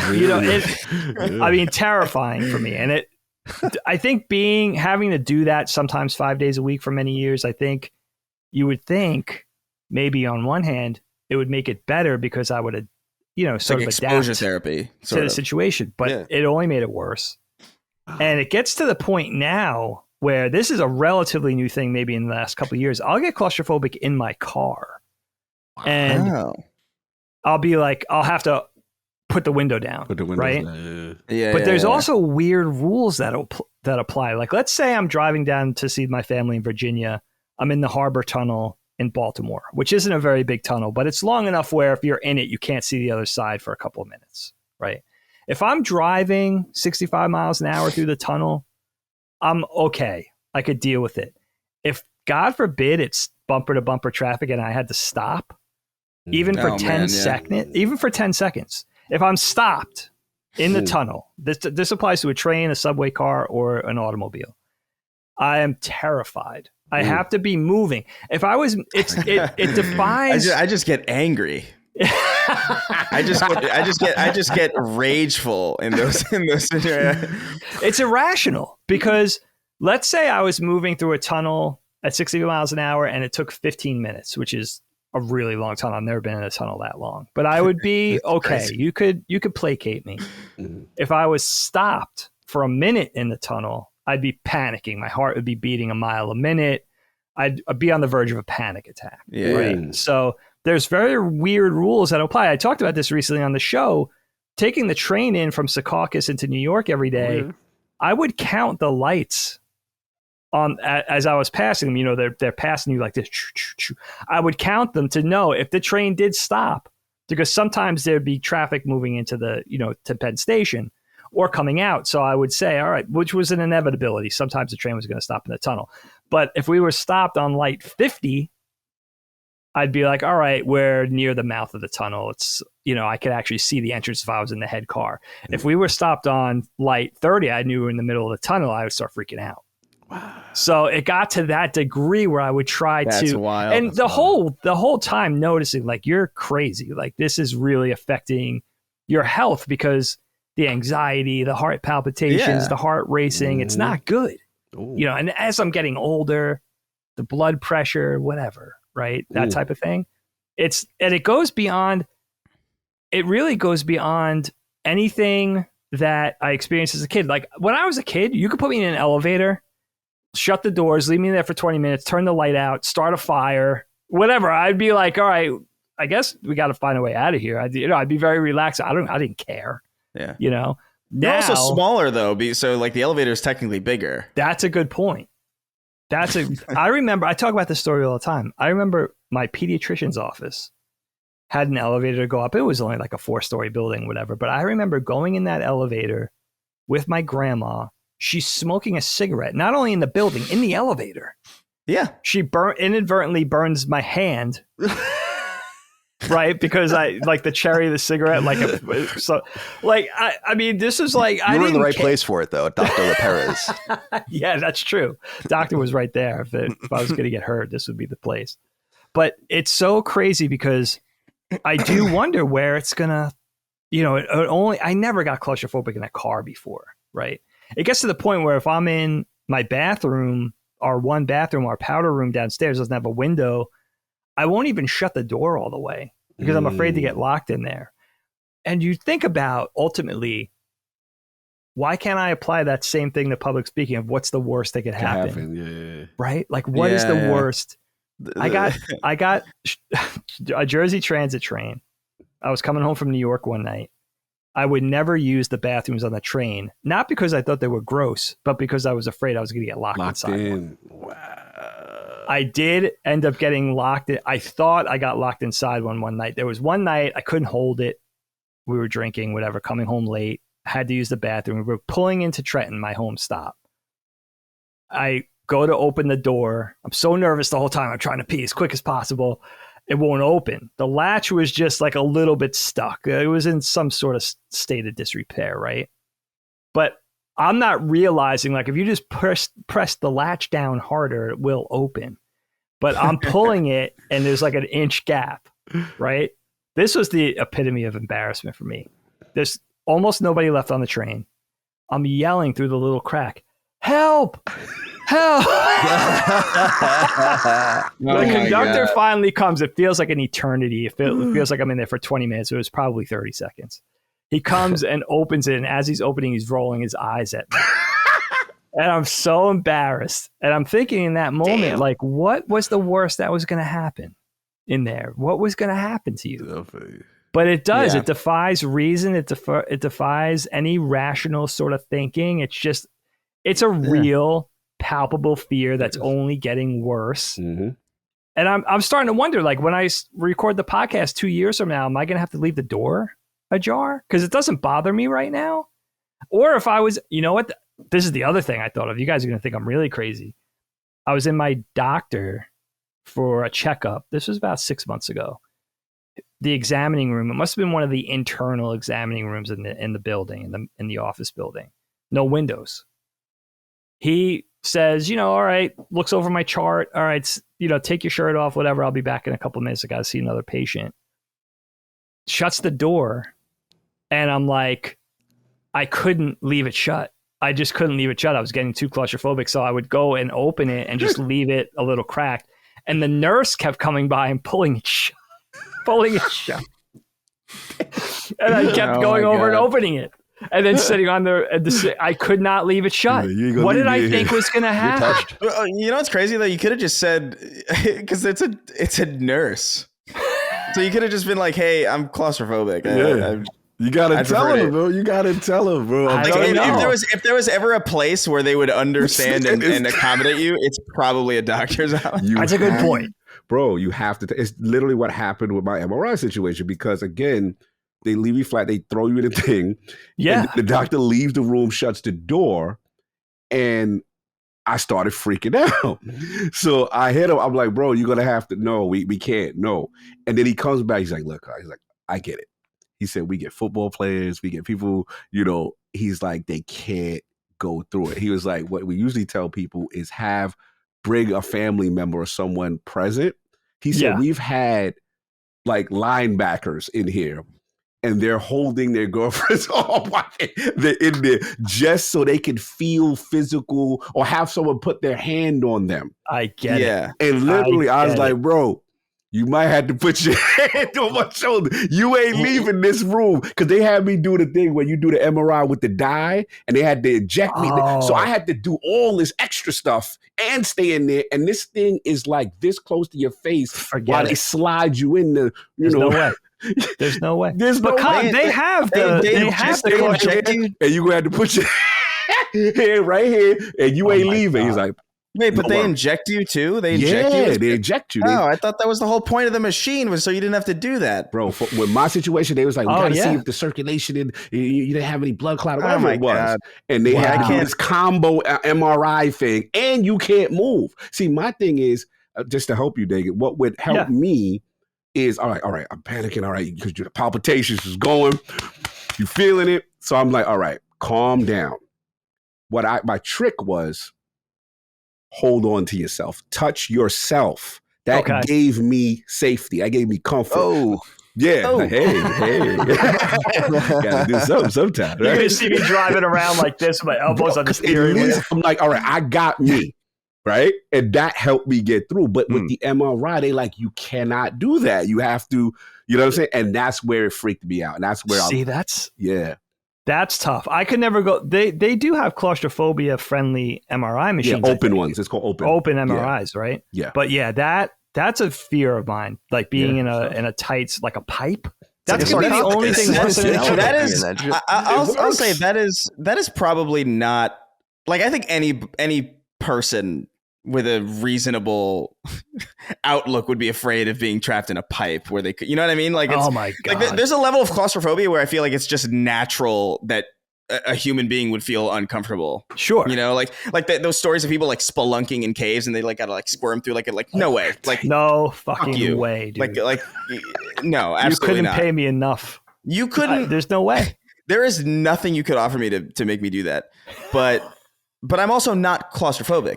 I wouldn't describe myself that way. Like I would be terrified to be locked in a casket or like not be able to move, have full range of motion, you know? Right. But I don't know. Maybe I'm too short to be claustrophobic because everything's too big. That's what I kind of maybe assume. But like to me, like the MRI thing, like it's funny to me because the machine is like whatever to me, but like it's the needle for me. It's like injecting. Yeah. Like, I don't like needles at all. I don't give blood. I don't do it. Needles are tough. I don't like the feeling or like the understanding that you could just like stick a straw in me, basically, because that's what it is. Yeah, you know what I mean. Like when they draw blood, it's like they poke you like a boba tea, And then they just like you feel so like, really I feel so objectified like when I'm like giving blood or having to do like a blood test. It's just like I'm really just a Capri Sun to these people. Yeah, you are like a Capri. It's horrifying. I don't like it. What about mosquitoes, Chris? Do they bug you? Well, mosquitoes bother me for a plethora of reasons, but that's not that scale is too low for me to think about it that way. I'm just more annoyed at the fact that this is their contribution to me. Is that they just sort of they bite me, and then it's not even enough that they bite me and they take my blood, but now I'm like itchy for a while. Yeah. Like if you want to drink my blood while I'm not paying attention and I don't notice it, fine. But like, don't make me fucking itchy. Like that's like such a bastard animal. I don't know. They're awful. But, yeah. All right. Are we satisfied with this topic? Yes. It was a good one. Good. Yeah, it's good. I need help. I mean, yeah, you do. How are you on planes, Dagan? Not good. First of all, I won't go on the bathroom. I won't go in the bathroom. Well, that bathroom is a casket. Yeah. Oh. Yeah, that is a casket. What if that thing doesn't open up? I always think about who was it? The druggie on Lost. I can't remember his name. He was played by the guy that was in The Lord of the Rings. Anyway. Oh yeah. There's a shot of him like when the plane is crashing. They show it over and over again at different flashbacks or whatever. And he's in the bathroom when the plane's crashing, and he like crashes up to the ceiling and then back down. And I always think of that when I'm in the bathroom in airplanes. Mary in the bathroom. Yeah, it's not. And I'm always in the bathroom in airplanes every time I fly because I like to sit in the aisle seat so I can access the bathroom quickly. Yep. Just Oh, really? Yeah. I'm in the window because I never have to go to the bathroom on the plane. Yeah, you're lucky, man. Good. I mean, I have my bladder's the size of like a grape. It's ridiculous. I don't know what's going on with me, but back of the plane I can't do, Chris. I won't fly if I have to sit in the back of the plane. That makes me feel better. I could fly if I'm sweet. You can handle the front of the plane as opposed to the back. I don't want to wait to get off. I know I understand that. Again, it plays into this weird thing where the plane's at rest. That would have been such a good time for an you just said I can't wait to get off. I missed it. I'm sorry. I was thinking how much I understand the reasoning of that. It's strange. That is that's not strange at all. That makes perfect sense. Like that's the worst part of the flight for me is getting off and waiting. It's just like waiting for all these people to slowly. It's crazy. Oh my God. I'm claustrophobic. That's the thing, is that it shouldn't matter where you sit because it shouldn't be this difficult to get off of an airplane. No. That's why I get you. Because there's no danger anymore. It's like, what the hell? Like, we should be able to like mosh pit the hell out of there. But even then, I'm just saying, like, even if you go by row, right? It's like, why is it so hard for you to get off the plane? Get the fuck off the plane. You know what it reminds me of? Like, sometimes I think about, I understand why things can't work this way, but I often lament the fact that it can't. Like when you're driving in traffic, the second the light goes green, everybody should be pressing the gas. You know what I mean? Like the second the light is green, everyone go on the gas. Yeah, because then everybody's moving. Everyone's moving. Instead, it's this kind of like undulating kind of snake thing. That's what driverless cars will bring in. That requires too much trust. You know, right? No, I understand, but like that's how I feel on a plane. It's like, all right, we're here. Get the fuck out. Yes. You know, that like level of frustration. Ugh. Yeah, planes are claustrophobic as hell, and I'm small too. Like I don't even understand how somebody who's like 6'8" or whatever the hell, like a shack. How the hell does Shaq fly? I don't know. I'm sure he's got a private plane now, but Jesus Christ. Yeah. I imagine on the team plane or whatever, he probably sat first class and had like a whole row to himself or something like that. I don't know. Who knows? Yeah, lay down in the middle of the row. Chris, the other thing I talked about that is funny and again doesn't make any sense is I'm okay on the plane if the windows are big enough for me to fit out of. Oh my God. If the windows are too small for my body to fit out of. And this applies to windows in any structure. Windows that are too small for your body to fit out of really bother me. Don't have it. I try to tell Dagan that even if the window is not big enough for him to get through on an airplane, once the window breaks on the airplane, he'll fit through it. You'll find a way. Your body will find a way to get sucked out. Life will find a way. I've never met a window I couldn't fit through. Personally. All right, Dagan. Let's stick with you and get to your topic this week. All right. So let's get a little introspective here, guys. Get a little deep, maybe a little self-critical, maybe not. Who knows? I don't know what you guys are going to bring. You guys could tell me, but I thought I would propose this question. What would we change about ourselves if we could choose something? Or maybe it's multiple things, or maybe it's nothing. Maybe we're completely happy with ourselves. Now, this could be a physical thing. This could be some sort of mental attribute, maybe a talent, an aspect of your personality, whatever, however you want to take it. I thought of a couple of things. When I was a kid, first of all, I always thought it would be really nice to be a little taller. It only occurred to me in my older age that I'm pretty short / I think it would be nice to be like Colin's height, like a nice clean 6 feet.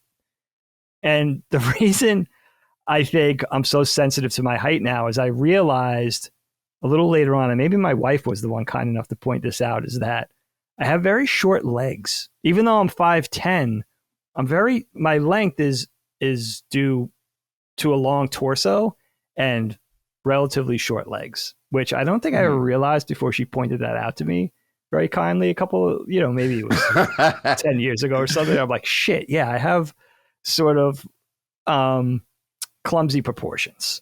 So I always thought it would be nice in my adult age to be a little taller, just spread out a little bit, have longer legs. Give my legs a couple of inches. I thought that would be nice. What I always hated about myself, dating back to being a kid, was my hair.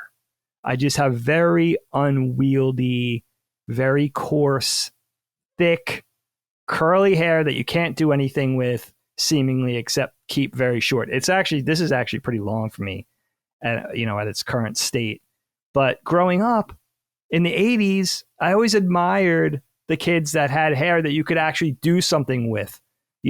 I could never have spiked hair.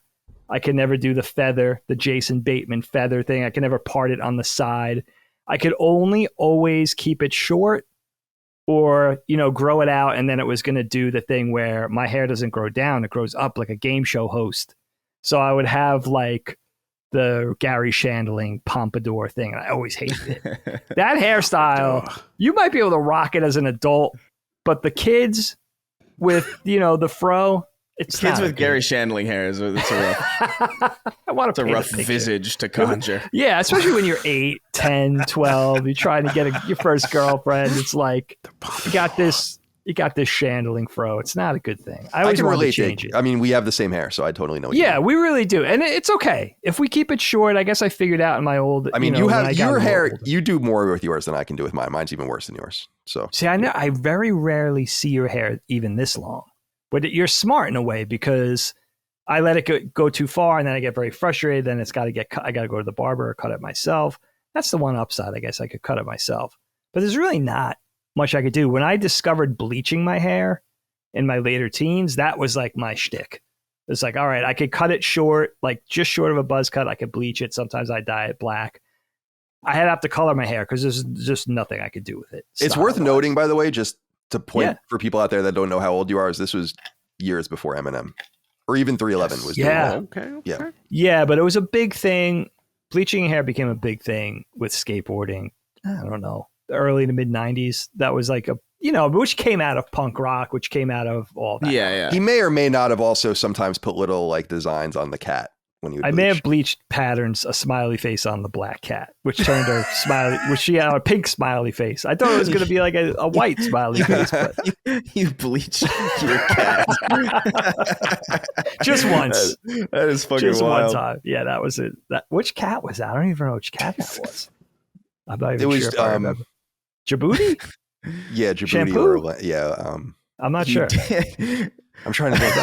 Lancelot or Djibouti. Dude, one of those. Yeah. One of those cats. Imagine being doused in chemicals and the person who does it doesn't even remember you. She was fine. That stuff, I don't even know if they make that anymore. I don't know if it was a Clairol product, but it was called BW2, Bleach White 2.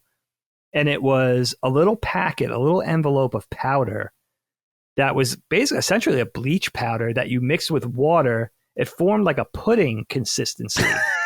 And then chlorine. Even my hair was dark brown. I mean, like it is anthrax putty.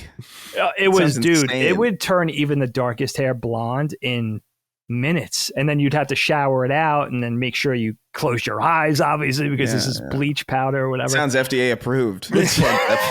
Wonder why I'm so messed up. But I would do this, monthly. But that's the one thing, hair. And then I realized, because my son was born with pin straight hair, but thank God he looks more like my wife, because I would look very goofy with, typically Asian straight hair. Come on, with this face, that wouldn't be a good look. So God sort of worked it out. So I got the right hair appropriate for this visage. But the hair was always the big thing. And then there was two things before I hand it over to you guys about my personality. One thing was I struggled with for years was honesty. I really had trouble being honest with people because of being polite or because of being empathetic. I especially think of this in terms of my job in animation, especially if I was in some sort of creative leadership position, a lead animator, if I was an art director on a project. I would have trouble being honest about people's work and not be critical enough because I was afraid to hurt their feelings, basically. This happened for years. Now, it was actually kind of bad, I think, and it had a negative impact on my career because early on, I was lucky enough to be groomed as a creative director, an art director, or whatever, even very early in my career.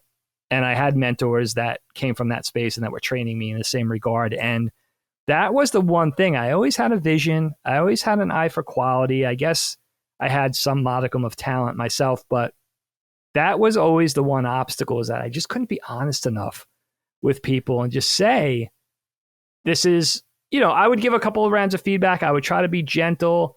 I wouldn't give enough notes because I was afraid to be overly critical or them to think I was a dick or whatever. And then the project would kind of suffer. And not only that, but I think my leadership, my sort of propensity to grow in a leadership capacity was probably affected by that too, because I really wasn't doing my job the right way, essentially. I wasn't thinking about that at that time. I was almost adopting, it also exhausted me because I would adopt the philosophy of, I'll just, after a couple of rounds of notes, I'm not being emphatic enough. I'll just end up doing it. I'll just do it myself. I'll blue line this myself. I'll make the change. I'll make the tweak.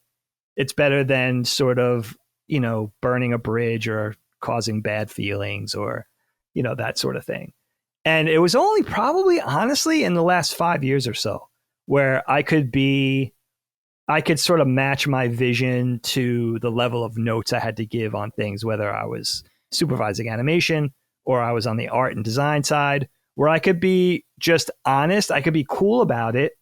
I could be friendly about it. I didn't have to say it in a way of, people that I worked for who were very critical and really didn't care about the way that came across, right? They didn't really care about the way that it was said. And so, in fact, I've worked for very harsh managers that would be like, that's fucked up, or that's, that type of thing. I still try to be somewhat, I don't want to say magnanimous, but I would try to be, somewhat humane, but also make the level of notes that I had to make on something in order to get the point across, in order to get things done. And then if the person didn't get it and I felt like I had to do it myself, then that I would realize there would be a problem with that person. Maybe they weren't up for the job, or maybe they would have to take a different role. Maybe they weren't ready. Maybe they just weren't getting it, maybe sidestep and put them on another project or whatever. But that was something that I think held me back. And I think I always inherently knew it, and I just had trouble dealing with it, where it was like, I just need to find a way to do my job. And that's part of it. It's not just being good yourself or having a vision or the blood, sweat, and tears or putting the time in. And it's about, really being a good creative leader, in that, the fact of, you got to just be honest. Everybody's getting paid to work on this project or whatever. Mm-hmm. And I think that kind of comes into my second thing, which I'm still struggling with a lot. And I think Chris was kind of talking about this in our little Phobias segment a little bit, but that's just confidence. And for me right now, it's playing into the confidence to pursue my own creative endeavors, whether that's, in podcasting or in the animation space.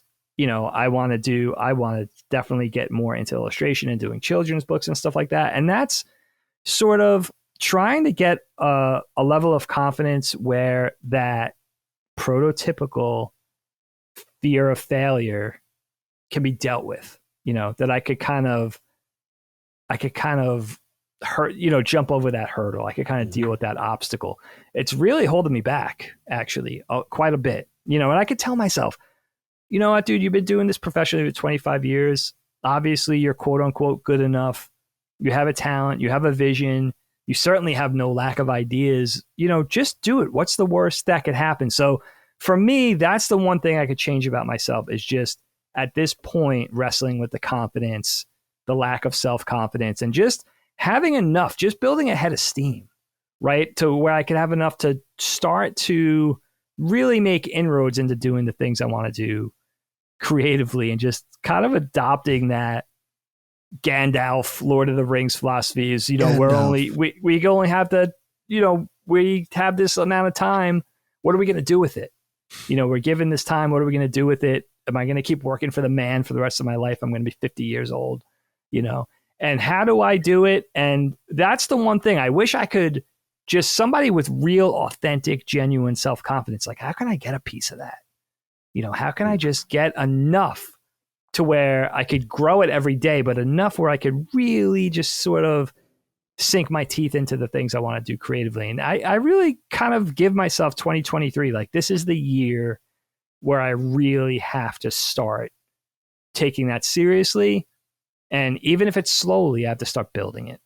So those are my things. And I'll hand it over to you, Cog, with things you would change about yourself, past, present, whatever you want to, however you want to take it. I think I approach it two ways. One was the physical way. I remember first, like, being younger, and I used to be jealous of Solve, because I was always like, it took forever for me to grow facial hair.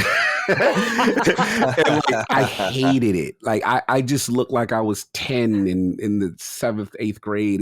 It didn't matter. So it was just like, he had the mustache to go, people flocking, he had a lot of attention, and I was just like, damn, I always wanted it. And it's just funny because, as I've gotten older, I really appreciate it now that I am who I am, because people say all the time, like, bro, I cannot believe you're 40 anything. Like, what? Like people, like, they, like, you look so young. So as I've learned to appreciate that, what it was considered a deficiency that I hated when I was young. Love that.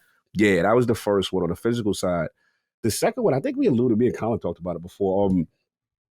I think for me, I think Colin's better at this than me, but for me, I always try to be respectful and like, I think Colin used the example of, like, the LSM patrons, right? Where it's just like, hey, I'm going to try to give myself, because these are, the people who really support me, and sometimes you gain friendships and things like that. And I'm that person, like, I give myself a lot to people, and I'll always, like, I'll stop, hey, all right, what's going on?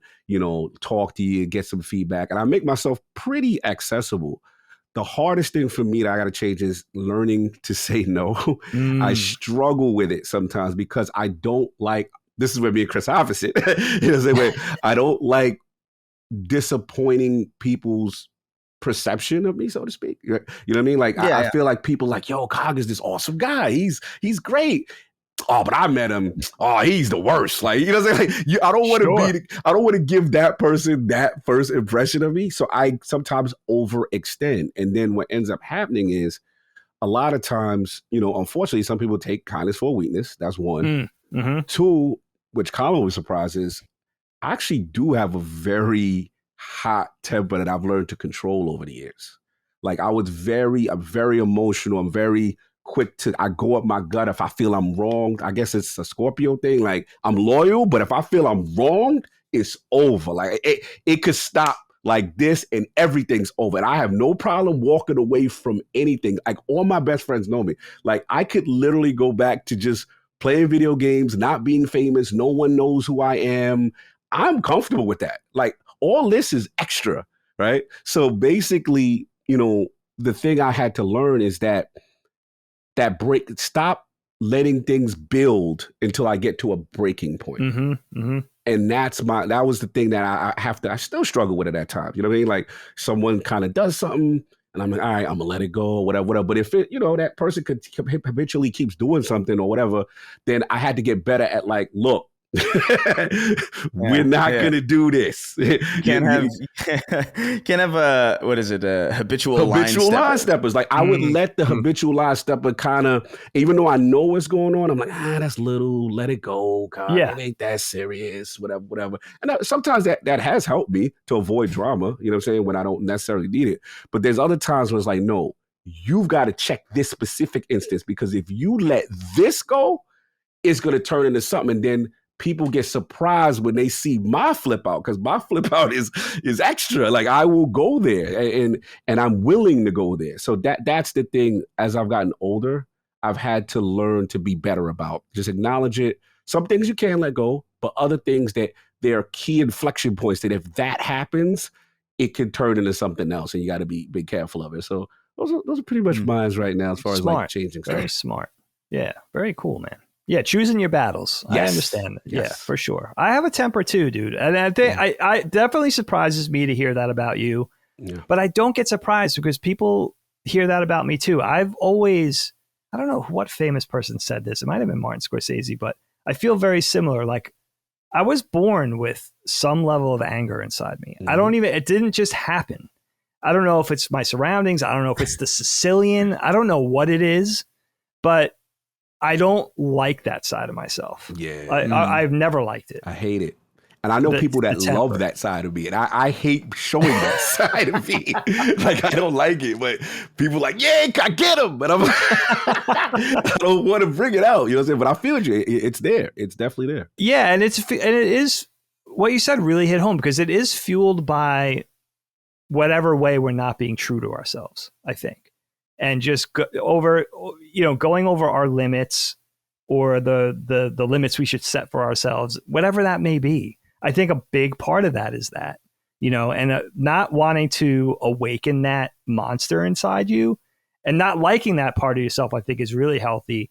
But, not sort of setting your boundaries and knowing yourself and honoring yourself and being true to yourself. I think that's a big part of it for me. And that's why the temper has definitely cooled with age, but I think a lot of it was learning that. Learning that you got to kind of set some sort of parameters for your happiness, or you're going to evoke this wrath, and that's a big part of it. Yeah. And last point before we move on to everyone else is what you said about the dozens. Like, I come from that. You know what I'm saying? Like, oh man, you gonna come, like, you know what I'm saying? Like, you come to school, like they gonna get you, you know what I'm saying? And you have to build that thick skin. And in a way, I guess in this generation, it would be literally considered we was getting bullied. Like we was like, you know what I'm saying? Like it was verbal abuse, like regardless, not physical, but it was just like you had to deal with it. So there's a part of me that developed that tougher skin and was able to kind of come back and lash back out. But yeah, it's all part of that process, I think, of my generation and Generation X stuff. So definitely. I mean, that taught me how to laugh at myself. Yes. That also taught me that was more important than the clever quips and the comebacks, because some of these kids were just smarter than me. Yes. And some of them were funnier than me. Yes. So I could develop some sort of level of defense that included comebacks, but it was mostly, you know what, dude, laugh at yourself. Mm-hmm. And that was another thing, Cog, that played into just controlling the anger and just kind of knowing yourself and sort of adapting and knowing a lot of these kids were testing you. Yeah. You know what I mean? And then a lot of friendships and everything blossomed out of that sort of thing. Mm-hmm. And it all came down to how you handled it. I learned that because early on, 4th, 5th grade, I would get upset. Maybe I would start crying. Yeah. They would start bullying me. Some people live for that cry. They want to see it. They're live for that. They're like, yeah, trying to break you. They're going to break you. You can't give them that. Yeah, I know what you mean. Right? And then when you learn you can't be broken. Yes. Right? That was there was a kid who accused me of, he knew I was an artist. I was probably in 6th grade. He accused me of copying a drawing. Right? I'm not even sure what the context was, but it was the first time I ever heard the word biting. Yes. He said, you're biting. You a biter. Right?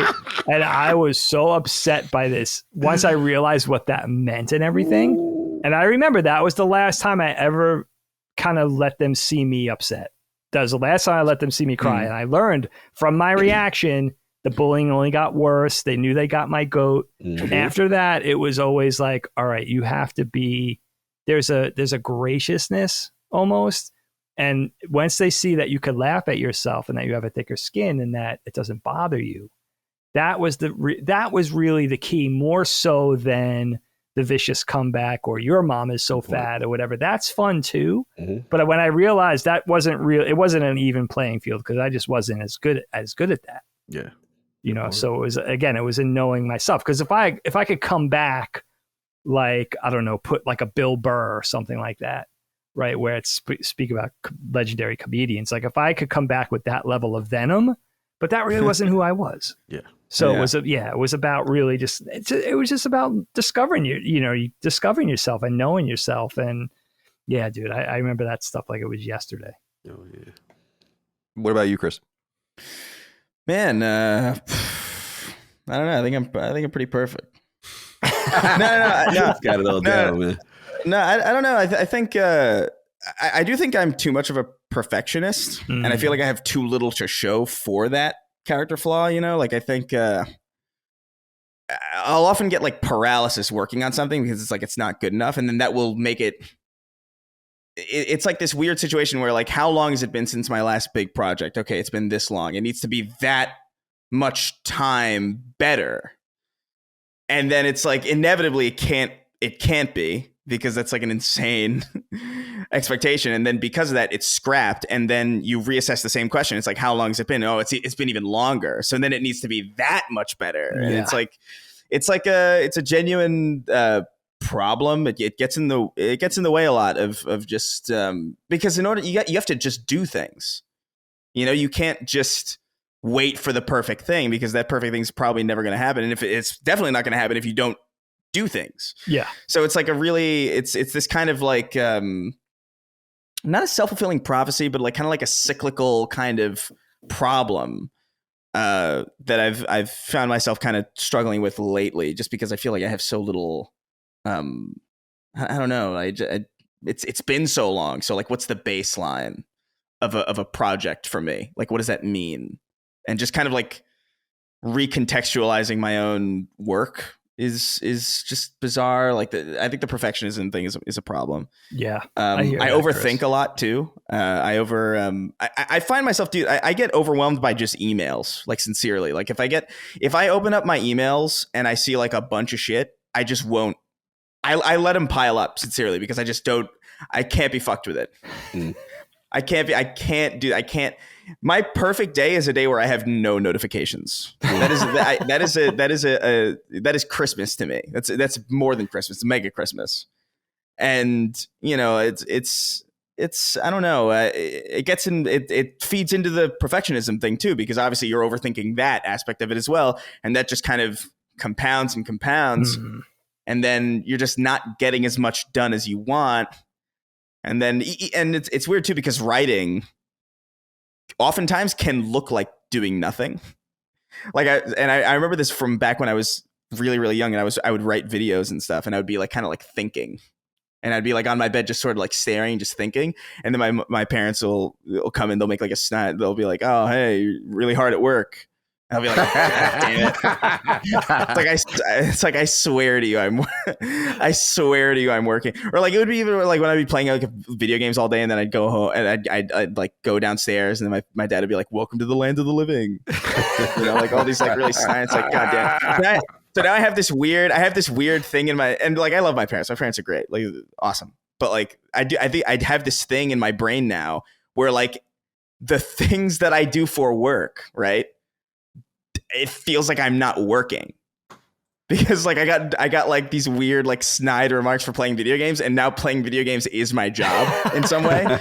So like there's like this guilt in doing my job and not feeling like I'm doing it. It's very bizarre. Oh yeah, I get it. See, our parents could really impact us without even knowing it. Isn't that so funny? They probably didn't think anything of it. No, you know, and it's not a big deal. Every day, and I don't even know I'm doing it.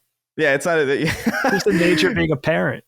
Yeah, well, in fairness, like, what are the odds that is going to be their job, and it's going to, like, in most aspects that would be like probably a positive connotation to have. Like, it's like, it's fine to play games, but also like maybe like put a lid on it.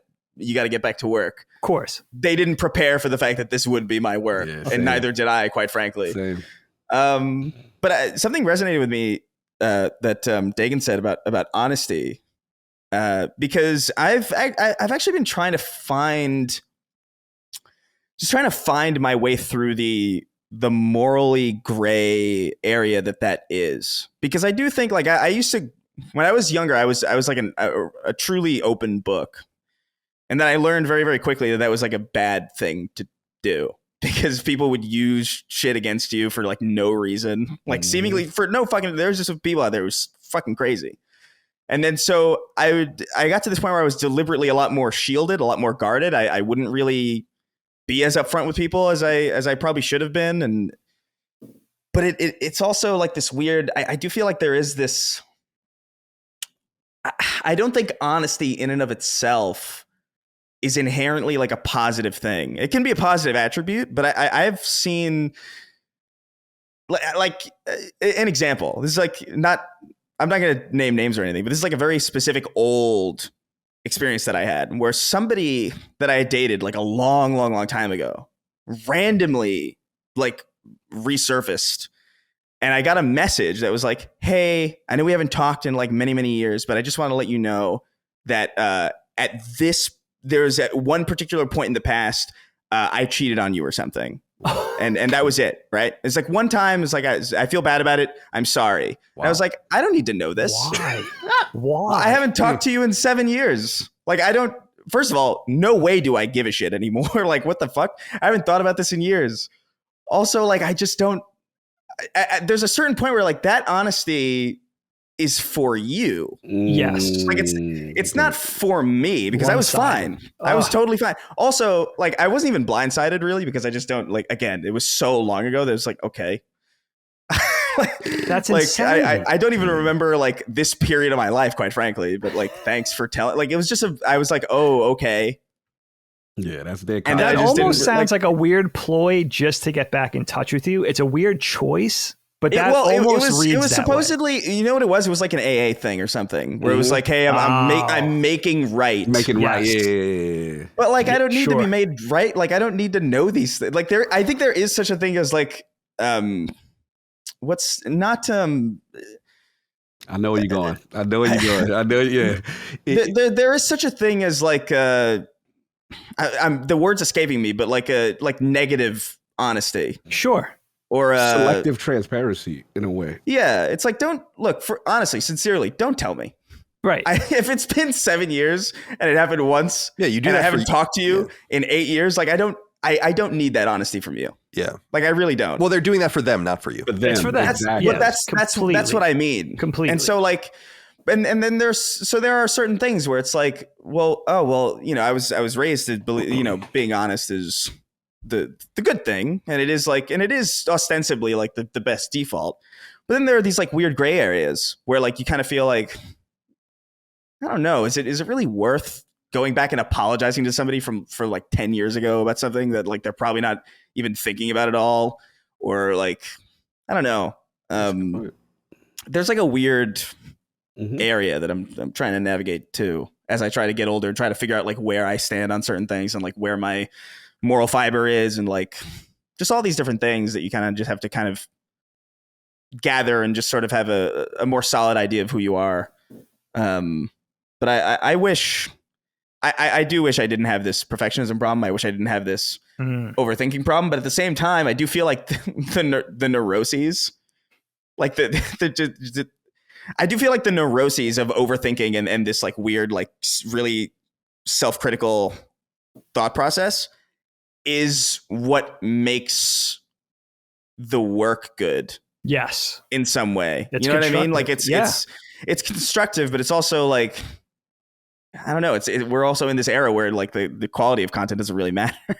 Yeah. as much as like, but it matters to you. It matters to you. It matters to me, but I don't know if that's a really beneficial thing. You know, I could be raking in so much money if I didn't care. And so that's kind of frustrating to me because like I care and that's hindering my ability to be successful at the thing that I know that I'm good at. Yeah. It's a very frustrating, I don't know, existence. You got your soul though. Your soul is intact, my friend. That's so important. The quality is so important. You're really speaking to me on that level. Very important. Honor yourself with that. Yeah, it is, but also that inherently, by the way, that's another thing. It's like where I think about that, it's like, is that pretentious? You know what I mean? Is that, or also is it inherently somewhat narcissistic to care what other people think about you more than what you can do for yourself with with the monetary value of success? You know what I mean? That's like very well said. But this is what I'm talking about, by the way, by I can't stop overthinking. Again. That's great. This is the problem. But it makes the content, and it makes who you are. That's part of what. It's true. It makes me insane. Yeah. Yeah. And what makes you happy? That's really what makes you happy. Yeah. Serve yourself with that. If the quality makes you happy, then you got to honor that. If you want to make the money that Mr. Beast makes, you got to honor that. But what makes you happy? What, where are your smiles at the end of the day, right? It does make me happy, but also Mr. Beast's money would make me very happy as well. Yeah, amen to that. Okay. That's about it. Yeah, for me, I wrote a few things down. I mean, physically, yeah, like the hair thing is just funny because it's relatable. I think so far so good as far as my hairline and stuff is concerned, I think, but I'm getting older and I've always reflected since I was young that I just couldn't do anything with my hair. But I don't know that what would I even change it into? You said like you could cut it yourself. I haven't gotten a haircut in years. I cut my hair. I mean, I just take a buzzer and just buzz it off. Yeah, just clippers. Yeah. And then just start again. And not that you couldn't probably tell. I mean, I'm sure you could, but it's just like, what are you supposed to do with it? So I can totally relate to that, but I don't really care. Cause I remember when I was a kid, it's like you wanted to get a bowl cut or you wanted to get like something and all you could do, like you said, spiking your hair. Or, what was cool when I was in high school was pushing the front of your hair up, remember that? Sure. Yeah. And spikes. And I couldn't even really do that. And boy band style. Kyle, not to interrupt you so early on, but a lot of people would probably say, count your blessings, especially at my age. You don't have the receding hairline. You're not balding, still growing like wildfire up there. Yeah, that's what I'm saying. It's still all frustrating. It's all good. I don't care really. I mean, that's cool. It's like probably my most Italian element in some way. And then definitely. The thing physically that I kind of lament the most is just the way I wear my weight, because I get frustrated by that.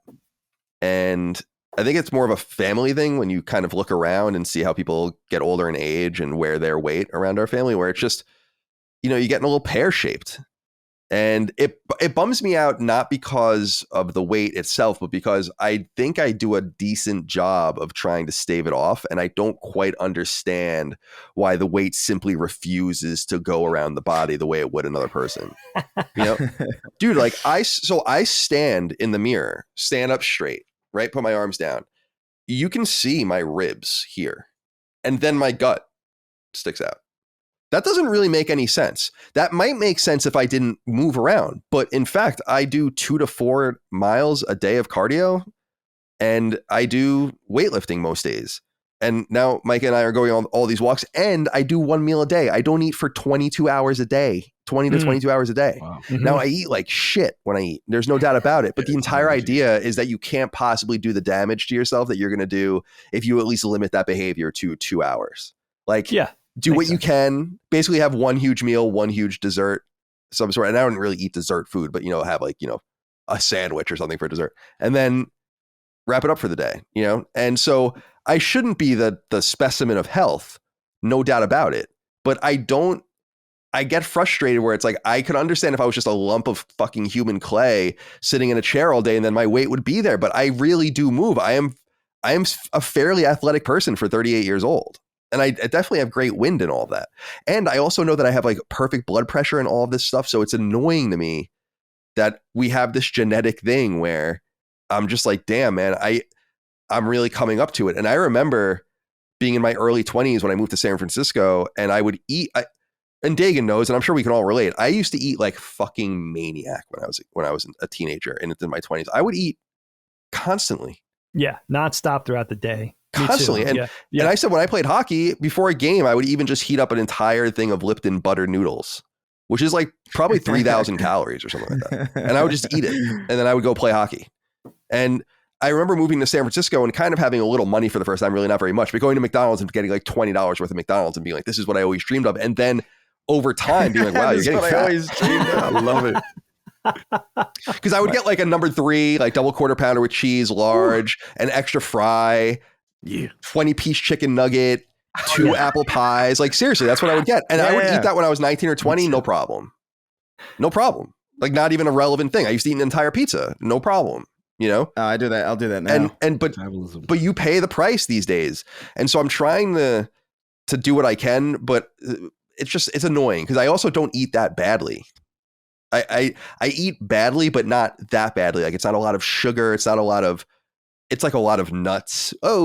And a lot of bread, which of course is carbs and all of that. But it's not like I'm eating cake. I'm not eating fucking Pop-Tarts or cereal. I'm literally just shoving my face full of like cashews and almonds. That's good for you. It's really not though. So, but more importantly, as opposed to the cover of the book, things that I'd want to change inside. I have an authentic desire to want to be more social, because when I find myself in social situations or when I'm around people that I like, I always have fun or almost always have fun. It's like the old saying goes, you never regret it. If you just say yes and you go, someone asks you to go out. How many times have you really regretted that? And the answer is probably very few. Yeah. You know, good point. And I was reminded of this. We live across the street from this younger lesbian couple that lives across the street from us. They're really nice to us. And we don't really talk to many people. Like everyone has families and stuff. They have a little girl, like a little, not even toddler, an infant, I guess still. But we just don't really talk to many of the people in our neighborhood on a much more personal level than hi and bye, because they relate to each other with their kids and all these different activities and shit. We don't really have that. And that's fine because we're pretty antisocial anyway. But we befriended these people and vice versa. And then like the other day, I was outside and they're like, oh, you want to come over and just have some beers? And that was a very impromptu thing. But I realized it's like, if you're just more amenable to being social, you can usually have these good encounters. And so I do understand that there's some mental block there, and it's a common one where people just I don't want to make plans. I don't really want to, I look forward to not having to do anything. And I wasn't always like that. And I don't know. So I don't know what that happened with me as I got older, and I'd like to overcome that. And then I guess this kind of all goes together, the second and final thing, but kind of as I've gotten older, I think I've gotten better, but just continue to be more patient with people, because one of the unfortunate realities I've learned in living in the real world, and this is just real talk, and I know a lot of people can relate to this, although maybe some people would be offended by it. It's like, I continue to be astounded about how many stupid people are in the world in just my everyday life. I'm not talking about the internet. I'm not talking about video games. I'm talking anywhere about that. Just like stupidity, idiocy, incompetence, right? And just a lack of care at all in so many things. And I really, as I've gotten older, become aware of that. And I don't understand where that comes from. And I used to really let it get me down, where it's like, why doesn't this person care? Why am I paying this person to do this job that they're half-assing? Why isn't this person being nicer to me at the store? What did I do to it's these weird things. And I've tried to just be more patient and realize that though there is a lot of stupidity in the world, that it doesn't extend as far as I probably thought at one time in my life, that both of those things can kind of be true at the same time. And so I've tried to just remind myself to be more patient. And in terms of my professional life, I guess, is just to not, because Chris said something interesting earlier about like success and all of these things, is I just should not believe your own hype. It doesn't happen very often, but once in a while I do have to check myself about an assumption or that I know more than someone, or that I have a better idea of something, or that this person shouldn't be taken seriously, and all of these things in my own just professional sphere and in the way I run my business and all of that. I have to remember time and time again, and I always give people this advice, that though skill and a good product got me and us here, a lot of it, maybe the biggest part of it, is just luck. And that's something that I've taken into account. It can go away at any given time, and I try to work really hard to earn it and keep it. But sometimes when I look and I think like, why aren't we doing this? Or why did we make this decision? Or isn't this so obvious? It's not so obvious, or the decision shouldn't have been made, or I was wrong about something. And it's easy to reinforce your own hype when your product is just successful and more successful. And so I have to kind of remind myself, this is kind of the disappointing thing for me. I was actually just expressing this to Micah on one of our post-dinner walks, which was just last night, actually, which was, I feel like I can't get a layer deeper than just one layer in my creative process anymore, or in like my work process, because I'm always moving on to the next thing. Back when I was at IGN, it was a lot of reviews and all of that, but I also wrote these huge 50,000 word pieces and researched things for many months and kind of had the room to do that. And now that I'm like the CEO of this business and I'm paying people and there's these employees and just a bunch of products that are coming, I can never just get more than just a little bit into a trench and then remove myself. And it's what's stopping me from writing the new game, which I basically handed off to Jono almost completely at this point, you know, because I'm like, I just can't even begin to understand how I'm supposed to begin to write this right now, you know, other than just, I took like 2 weeks and put it all together in my mind. And then it's like, I'm kind of handing it off. And I guess that's what writers do a lot. But so I'm frustrated about that. And I hope that I can overcome that maybe at some point as well. Is like, I don't feel like I've been truly creative in a while. And I guess I look at it this way. Let's think about it like a video game. Like you're playing Call of Duty, right? Something without something with regenerative health, right? And you peek out and you're getting hit and the screen is getting bloody. And so you move behind the vehicle. And usually you would let yourself get just healed, right? And the screen would be clear again. But because of the rapidity of what I need to do and how many games I have to play and all the responsibilities I have, I just kind of duck behind the truck and then I wait like a second, it gets a little brighter, and then I just peek back out again. And so, and then it gets red again, and then I go back, and I'm never off screen enough to recover fully. And so my mind can never get back to that baseline point of being like, where did this idea even come from to begin with? How can you spread it out? I feel so overwhelmed. Yeah. And I think a lot of that is what I've described as this adult onset ADHD that I think comes from, that never existed. I used to have fucking hyper focus, surgical focus on things, crazy focus, without pills, without anything. I loved it. That's how I wrote strategy guides. I mean, you couldn't do things like that. Dude, I would never be able to do that shit today. Well, you know what's crazy about that? It's like, that's technically, it's the same thing. It's just when you were that young, you had way less else to focus on. Right. Because I had the same experience. Like when I was younger, I would hyper focus on everything that I did. I was like in, because I didn't have anything else to care about, really. Like, I had school, but like I didn't give a shit about school. probably to my detriment. But yeah, it's that's in keeping. That sounds like ADHD to me. Yeah, especially as you get older, it gets harder. I know, because now you have a million things that you have to focus on. You don't even have the option, and it's like you want to get deeper in, but you can't because you have too many things, and it's a problem. You said something too about because you mentioned this earlier too about the social thing, about how you're more comfortable offline or talking to people in DMs or messages than you are in person.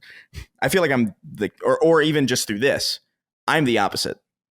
Like exactly. Like I'm way comfortable with people, and then the second this happens, the second this is going on, like where there's like a slight latency delay, or like I can't read exactly the vibe of the room, or like people's not audible cues, I feel like I don't know what the hell is going on, and I can't speak at all. I've actually kind of it bums me out that we lived so far apart when we were in Los Angeles, because I feel like you would have had you would have had so much fucking fun with Sweeney and I, like in the shit that we would do. Yeah, it was the conversations that we would have. It was we always talked about trying to get you out, but it was always like, he's in Santa Monica, I wouldn't come. No, it's that's the thing is like I lament that a lot, that period, because not understanding LA at all when I moved there, and kind of deferring to my ex at that time to be like, wherever you want, I don't fucking know, and only really knowing Santa Monica from like Curb and knowing that at least it's a nice place or whatever, but not understanding what it means to live there. And for people that don't know LA or aren't from LA, what it means to live there is that you're never going anywhere. Like it's you're so insulated in Los Angeles from everything that to go anywhere is a problem. And if you want to go to even 5 miles as the crow flies, it's going to take you an hour. It's just, and so instead of living more centrally, even in West Hollywood or certainly Burbank, it was like, I lived in Santa Monica. So, and that happened to have combined with a really horrible part of my life, right? Like emotionally, and then just isolated me even more and more. So I don't think I had the real LA experience. I had a very interesting experience in Los Angeles, but it wasn't like San Francisco where I feel like I really know San Francisco. And I don't know LA at all. I don't know it from a fucking hole in the wall still. I know Santa Monica, and that's it. Yeah.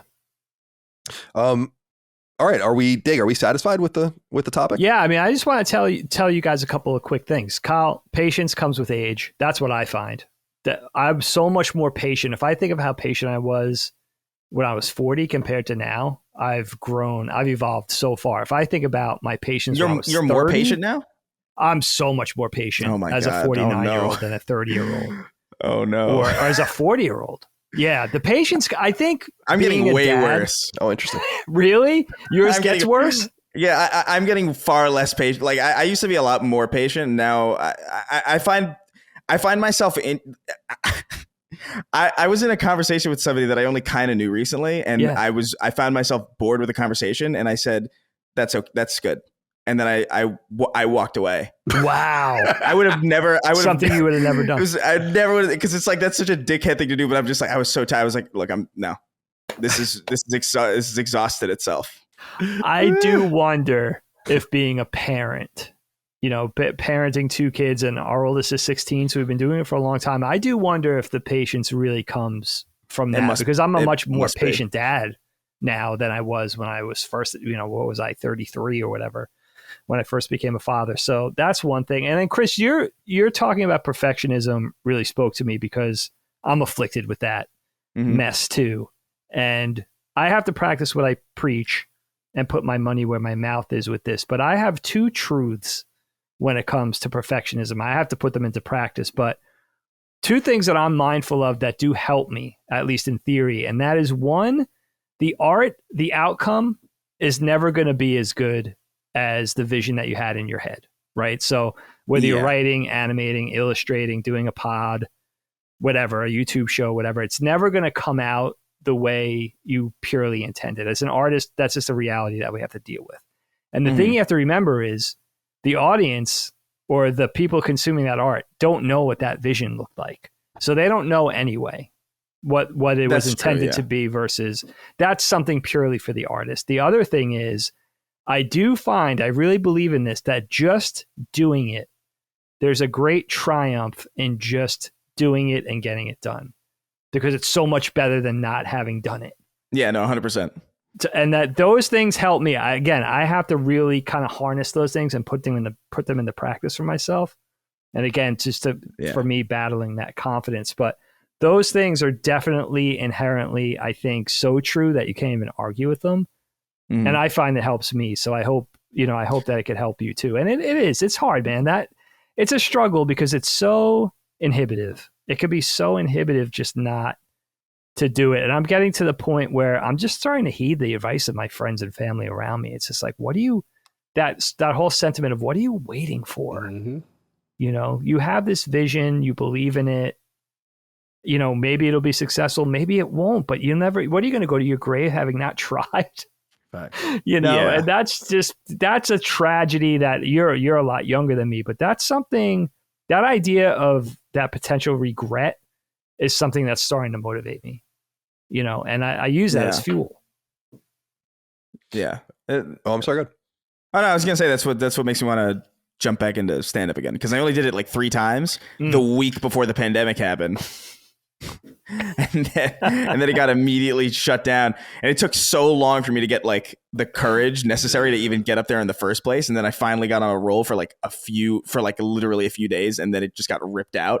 So that was like really demotivating. I was like, God damn it, you know how much time it took me to get to this point? And then it's just like these factors beyond my control, and I'm still like trying to get back to where I was in that pocket, comfortable wise, to get up there and do it. Yeah, I was supposed to do it at the LSM show at Houston, and I couldn't do it. I couldn't. I was just like something inside. I was like, I'm not ready yet, which bothers me, because I remember doing it and really liking it, but it's still there's a lot of psyching that needs to happen. Yes, the self-psyching is. Yeah, I and wouldn't. it's true, and it's true. Once you do it, it's hard to stop in some way. But like once you do it, and it's hard to stop, and then the world stops. That can be bad timing. That could be a bit of a deterrent. But yeah. All right, let's move on to this final topic, and I have to be quicker than I want to be. I told the guys before we started that I actually have to go out tonight, so we only have maybe 40 minutes. Although maybe we won't need it or that much time, but just wanted to put a constraint on it. But it's a political topic. But I'm curious where you guys stand on it. I introduced this idea a few weeks ago on the show about third party candidacy, and I am reading the tea leaves and kind of looking around and feeling like this is as good of an environment as ever to have a third party candidate. I was just wondering if you feel like you would want one, if you would support one, if you feel like they're realistic or not. And, I just thought I would introduce people to the idea of it by saying a third party candidate has never had a super material effect on an election, but there have been times like 1924, 1968, 1912, 1872, I think, and certainly 1992 and even 2016, where third party candidates have gotten a material amount of like a real amount, I should say, of votes. And Ross Perot getting almost to 20%, for instance, is pretty crazy and unthinkable by today's standards. But in my opinion, I'm seeing I wanted to ask you guys this question because I'm seeing two political parties that have existed forever in the United States at this point, for some reason, just can't. They're so insistent on existing that they just change opinions and switch with each other every so often. That's like how entrenched they are. It's very weird and not really the way it works. So in other countries, especially with parliamentary systems, where there could be different parties and different groups coming up, but nonetheless, these parties insist on giving us these two ill-equipped candidates, and they're gonna do it, right? Like it's gonna happen. It looks like. Now, I want to back up and be clear about something. I'm not a Republican or a Democrat, but I do consider myself a conservative, and depending on what happens, I would vote in either primary because there are certain candidates that I think are interesting, but I'm not sure what their chances are. So on the Democratic side, I like RFK Jr. I think he's super interesting. The voice is a problem, and I know it's not his fault. I'm not trying to be a dickhead because he has like some sickness with something, but his voice is pretty awful. You have to get used to it. And that's a real shame because he has a lot of really great things to say. And I'm not trying to be mean to him. I'm just saying it's politics, baby. Like that's a real deficit for you, man. But he's really interesting, and I'd vote for him if he was put up, and really had a chance. And then on the right, I think that Vivek Ramaswamy, I think his name is. I don't know if you guys see anything of his circulated. He's this Indian 30-something-year-old, Indian American, of course, a 30-something-year-old businessman who's kind of like this anti-so-called woke candidate from tech. And he's a really interesting guy. And then, of course, I've expressed I really like Ron DeSantis, but I just see the things. He's not even really running yet, but I see the stuff lining up where it's going to be Trump, I think, and it's going to be Biden. And I just think this is so unacceptable that for the first time in my life, before the primaries, because I've supported specifically Gary Johnson in 2016. So I've supported a third party in the past, but for the first time in my life, I'm going into the election season with a mind for a third party and for a major disruption, like an intentional person run, almost revolutionary disruption to the political system that refuses to give us a candidate that is fit for office. And I just wonder how that strikes you and what you guys think. Cog, I'll go to you first. I mean, where do you stand on this? Do you feel like, would you want a third party? Do you feel like one could succeed? There are obviously so many constitutional reasons why a third party can't succeed because of the Electoral College. Right. But I'm wondering what you think about just even having a disruptive candidate. And if maybe even one of the two candidates that are running here are to your liking, although I doubt that. I mean, I'm not shitting on Joe Biden as a person. I just think Joe Biden's a bad politician and he's fucking ancient. Right. So go on. Yeah, no, I mean, it feels like it's set up, if ever is in 2024, it feels like it, it feels like to me, I'm just tired of redundant messaging, and I'm just tired of. I just feel like you resonated with the point you said with the messages flip regardless of the two major parties sometimes, and that I see that, and then look, I am gotta be honest, I'm not a fan of Donald Trump in any particular way at all, and Biden just there's a level of incompetence in the way he carries himself that I'm not a fan of either. So for me, coming into I always try to be objective once we get the primary season and see, okay, what are they saying? What's the messaging? But to me, it's like when I feel I can predict what you are going to do automatically, there's a disconnect. And it's just like, yeah, man, like, I'll be honest, like this, even though I shouldn't feel this way, you never want to feel like, oh, you don't want to utilize, your power that you have, as a citizen. It's just like, I'm just not in tune with the two major parties at all recently, even more recently. So yeah, I mean, it would be something that would be nice to, be disruptive as far as, independent stuff like that. But again, got to do a little bit more research on my side. I've just been so disgusted. I'll be honest. I've been disgusted with what's been going on. Like, I'm just not happy at all. And I'm going to have to get invested as I get closer. That's the honest truth. Like, I see what's going on right now, and I'm just like, it's the same old stuff. Here we go again, right? Kind of stuff. And what was it? I just saw the what was the Trump on just recently? I forgot. Oh, CNN. Yeah, and I was trying to watch that, and again, just certain things just really rub me. So not to get too political, because I know everyone has their favorite candidates, stuff like that. But as it gets closer, I'll get more invested. But right now, it's just kind of like the sports analogy I could use is like, the GMs have not done anything to get me excited about any team. No move you've made, nothing. So I have to get more invested as soon as it's, the draft date is there. And then I'm like, all right, now I'm in. You know what I'm saying? I got to do it because I'm going to exercise my rights as a citizen. I'm definitely going to do that. But yeah, that's just where I'm at right now. But I'm very curious. You guys are consider more political than me, so I'm very curious where you guys stand. Yeah, no, I think you make an interesting point, and that's kind of the point I was making too, in a different way, about your level of commitment to even knowing what's going on right now, or to being able to kind of like get through to it's too early to figure those things out. But that's why I'm so intrigued about the way I feel now, because I would typically feel the same way. Typically around this time, you'd be getting into these debates with candidates that have no chance of winning, which is what's going to happen with the Republicans. And to me, I'm already engaging, being like looking past it, being like, all right, this is a foregone conclusion. We don't even have to wait for this to be over. I hope I'm wrong.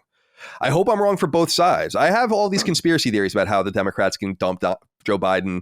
Certainly Donald Trump can lose, but it's going to take a really meteoric effort, and it's going to require everyone to drop out and get behind one person that would go against him. And I still think that there would be a chance that he would run third party, or not drop out, or just do something crazy. So it's a disappointing thing. And that's why I guess my mind is more open now to just this disruptive third option that we are told so often can't happen. And yet I think it would be very interesting. Chris, what do you think? Oh man. How much time you get? I think, I don't know. I'm very much with Cog, where I find myself very just unenthused by the options that are available to us. And I just feel it's not good to feel as apathetic as I do, but I do, like, honestly, like, to me, it's been so clear that none of this fucking matters. Like, you have really great candidates, dude. There are so many polls that are conducted throughout the country about like the things that the majority of Americans have wanted for like 20 years, and we still haven't gotten them. And it's like, well, what does any of this matter then? And I feel bad for feeling that way, but it's just there is this level of just I feel really not at home in really either camp. And it's not to say that I'm like sitting in like a centrist position. I'm not saying that like I'm on the fence. I'm very much a left-leaning person, but I feel like the current Democratic Party isn't even really a left-leaning party. Like, it's just sort of this, it's like diet Republican. It just sort of feels kind of really largely unrepresentative of like Joe Biden's done really nothing He's not done anything particularly bad, but is that really better than just sitting there stagnatingly like inactive? I don't know. And to me, it's like I don't align with the Republican Party like at all. I'm like on just a base value. And so to me, I just feel like, well, who's there serving what I want? And by the way, I don't know. I feel like the perspective that I have has undergone this very bizarre rewriting of history, as if it's like kind of like this insane thing to want free healthcare, or like, even though that's been like dude, FDR was talking about this, like when he was alive, like FDR was talking about this free healthcare. He was talking about tuition free college and all this stuff. And look, man, I don't know where I sit on necessarily all of this, but I do feel like we are the richest country. That we are supposedly the richest country in the world. And I feel like, I can't remember who said it. I think maybe Carl Sagan or someone, but like, I do think at a certain point, the issues that we have, like massive homelessness, I feel like at a certain point, if you have the means that we do, we choose to have those problems. Like those problems are a choice. And I don't see anybody really fit to answer those questions. The last person I even felt remotely passionate about was Bernie Sanders. And he was done completely dirty by the Democratic establishment. So like, I don't know. I don't know. And by the way, like Bernie Sanders, I still, by the way, like massively agree with. I also just kind of feel like Bernie's just too old. In the same way I feel like Donald Trump is too old. In the same way that I feel like Joe Biden is too old.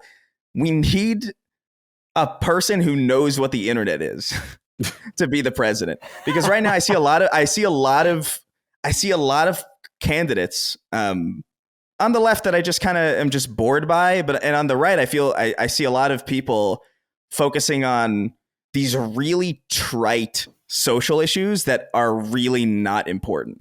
Like people like, that Dylan Mulvaney, like, what is it? The Bud Light commercial. Yeah. People are so angry about that commercial that they're going into supermarkets and smashing beers on the ground. But like, they're not angry about the fact that our entire real estate market is being sold to like foreign countries and massive corporations, leaving like future generations in like a weird state of dependency on renting. Like, that's not like a weird, that doesn't upset you. It's just, I don't know. There's so much inauthentic anger about things that don't matter. And the anger that is directed at the really trite nonsense that's meant to keep neighbors fighting neighbors is anger that should be focused on things that are actually important. Like, it blows my mind that people stormed the Capitol for the reason they stormed the Capitol and not the 5,000 other legitimate reasons,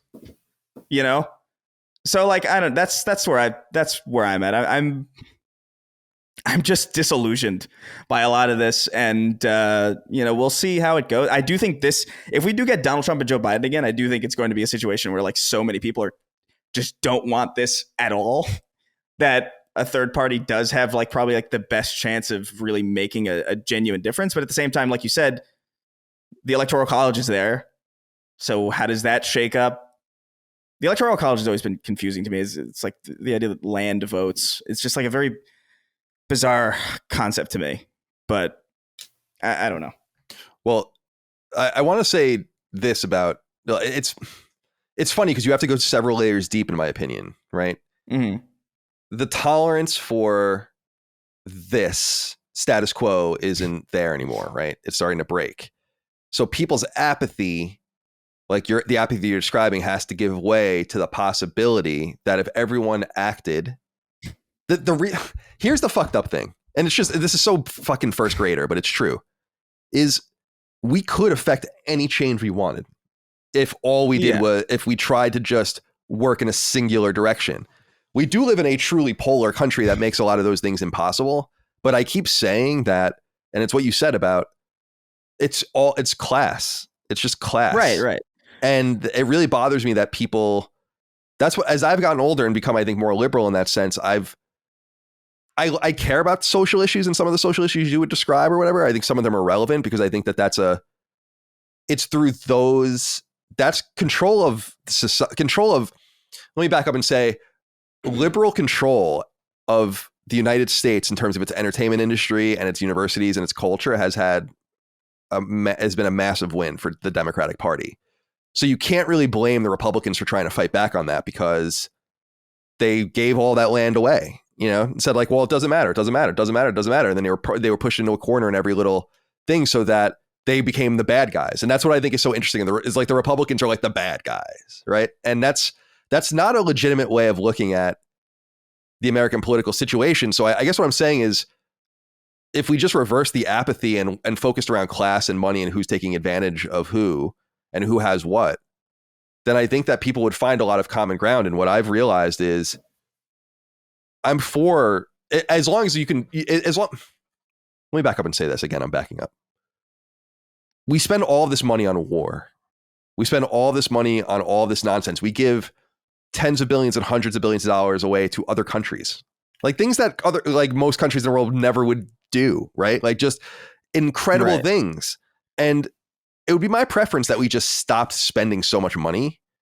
But if you're going to make the argument to me, the royal you out there is going to make the argument to me to be like, we could just take that money and spend it on ourselves, right? Yeah. Then I'd be like, that's better than what we're doing now. I mean, if those were the two choices you were to give me, is to be like, we're going to spend the same amount of money, but we're going to rebuild roads and plant trees and send people to Mars and like do and invest in art and have, like, I wrote these things down, like the idea of the military industrial complex. It's like, why don't we have an agricultural industrial complex or an art industrial complex or a space industrial complex or a technology industrial complex, right? Like things that could be used. We make machines of war and then we need to propagate them around the world. And so that's what you're saying. Like the Democrats, in my opinion, are becoming more like Republicans these days. And I would argue they have been for about 20 years. Like I would argue Clinton is like, like really milked. I mean, when you compare Clinton to FDR, it's hilarious. It is hysterical.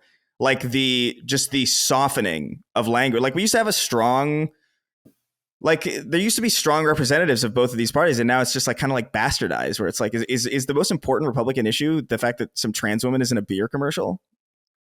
I don't think so. I think a lot of conservatives care about like where the hell, like how they're going to survive, or like how, what is the financial reality of the impact of AI on their, you know what I mean? Like there are issues that really matter to people that are actually like fundamentally important year over year, that like actually are really fundamental to how people live their lives. But I do think a lot of the polarization is purposeful, because I do think polarization between, citizens is distraction largely. Yeah, it's productive for them, Yeah. Yeah. And I do find that, I don't know. To me, lately, it seems I don't even know if I should even say the left necessarily, because I don't even think there is one politically. But like the Democratic Party, like to me, is just, they were engaging in that, and now they're just sort of sitting there doing nothing.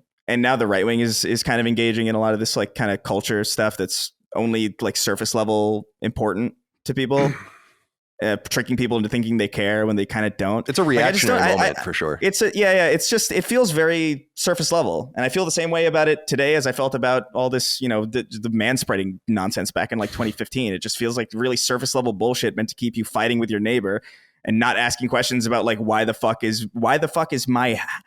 are the houses next to my house Airbnbs with no owners? You're not asking that question because you're focused on, some random, I don't know, the woke Little Mermaid or something, like some fucking trite nonsense that like you weren't going to see anyway. Like, who cares? This is the unholy alliance, though, that's growing in such and I don't know if you've noticed it. I doubt Cog would, because he's not very political, or Dagan maybe, but where it's like Marjorie Taylor Greene and Tucker Carlson are talking about the same stuff that AOC and Bernie Sanders are talking about, and creating an almost mirror image populist Republican Party that's anti-intervention and pro-family, and it's very interesting and weird, There should be more populist part. Tucker, I don't know how I feel about it, because I've seen like so many emails of him like like that were leaked that were just, I don't know. He seems like kind of like a charlatan to me, but like Marjorie Taylor Greene, I don't know. I haven't looked into her that much, but like she seems to make sense with this. It was actually a video of her talking about FDR, talking about free college that I saw recently, and then like all this old stuff. And I'm like, yeah, this is not. It's just funny that FDR would be considered a socialist today. It's like wild. Dig, where are you on all this? I'm curious if you're interested in a third party, if you are happy with the candidates as they're being presented to you. And I will say that it seems untenable, right? Like, you have to imagine that the Democratic Party at some point has to say, I don't think so. Yeah, we can't have the 82-year-old man running for president. That shambles around the stage like C-3PO. There should be an age limit, sincerely. I agree. I think there should be. We already have term limits. There should be an age limit too. And we should. Here's the way that it was presented, and I've said it before, is that what company in the United States wants an 80-year-old CEO? Right. None. There's virtually no company that would want that. That's insane. Right. And we're talking about we're talking about the most wealthiest and most powerful country in the existence of humankind. Yeah. And you want to entrust it to Joe Biden or Donald Trump. I just think there has to be better options. And so I wanted to present to you the idea of a third party, specifically a renegade one that is often constructed in hypothetical things on podcasts and stuff that would basically go in as like a kamikaze pilot. And it's real though. It's like you're going to lose. People are going to hate you for doing this. You have to go and someone's got to go and fuck this thing up. It's disruption. You know? Yeah, like someone's got to go make sure at the very least that no one gets to 270 electoral votes, so it gets thrown to the House of Representatives and creates chaos. You know, and I think that's a viable solution to at least shake everyone alive and be awake and be like, you're not doing this ever again to us. You might get the House is going to pick your normal candidate. There's no danger. It happened in 1876. But the next time you try to present us with two candidates like this, it might even be worse. You know? Anyway, what do you think? I mean, I think one of the most important obstacles or realities here that's getting hard to ignore, and by the way, is nothing new, is that nobody wants this fucking job. There are so many smart people in this world, right? That so hasn't changed. There are a lot of smart people in this country on both sides of the aisle with good ideas, with uber intelligence, great leadership skills, expertise, whatever. Nobody wants this job. So that's always the thing that occurs to me most is, okay, now once again, we're saddled with this maybe mediocre field, or at least at best, people that really probably aren't powerful enough to claim victory, which is going to culminate in all likelihood in us being left with these two seemingly third string candidates who I think in another past political reality, these two guys are the independents. Like, these guys are not, the fact that these two are out and out, obviously for almost everybody, not the answer, is just crossing over to the point of insanity. I mean, I very rarely talk about my politics on the shows. It's only recently that I announced that, for a lot of people, it was previously a mystery, that I am a very left-leaning guy. I am left-leaning on nearly every conceivable issue. That's just who I am. It's who I almost always have been. And I think it's fair for the audience to know that if we're going to talk about politics, so you know where I'm coming from. But the fact that we just don't have a good answer, and I'm left feeling frustrated because not only do we need those people that, you know, have like a world facing appeal or a tendency to cross party lines or a likability or a credibility or a believability, let alone their various expertise, people that would be good leaders. They exist all over this country in different industries and different professions, whatever. But the fact that nobody wants this job anymore, I think that's really what worries me, because there is no shortage of people that would be fine candidates. And I don't know exactly, we could always shoot the shit about who those exact people would be, but the fact that we're left with this sort of field again is troubling, and the fact of some of these candidates that are going to be running, the fact that we're sort of dealing in this reality that we're predicting where they really can't beat a Biden and a Trump. They can't, they're not going to be able to really contest. So we're going to be left with these two knuckleheads. And it's like, I don't even know. It doesn't even matter. Respectfully, like, no matter what your politics are, I respect you. We could have a dialogue, a discourse. Likewise. I'm cool. It's totally cool. My own politics are my own politics. I'm not. Get out of here, communists.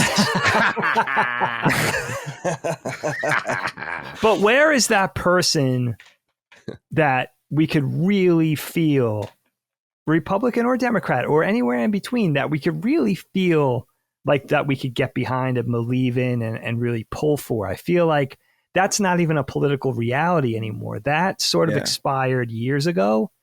And I'm just wondering if it's gone for good. That guy gets squashed before he gets any, Mm-hmm.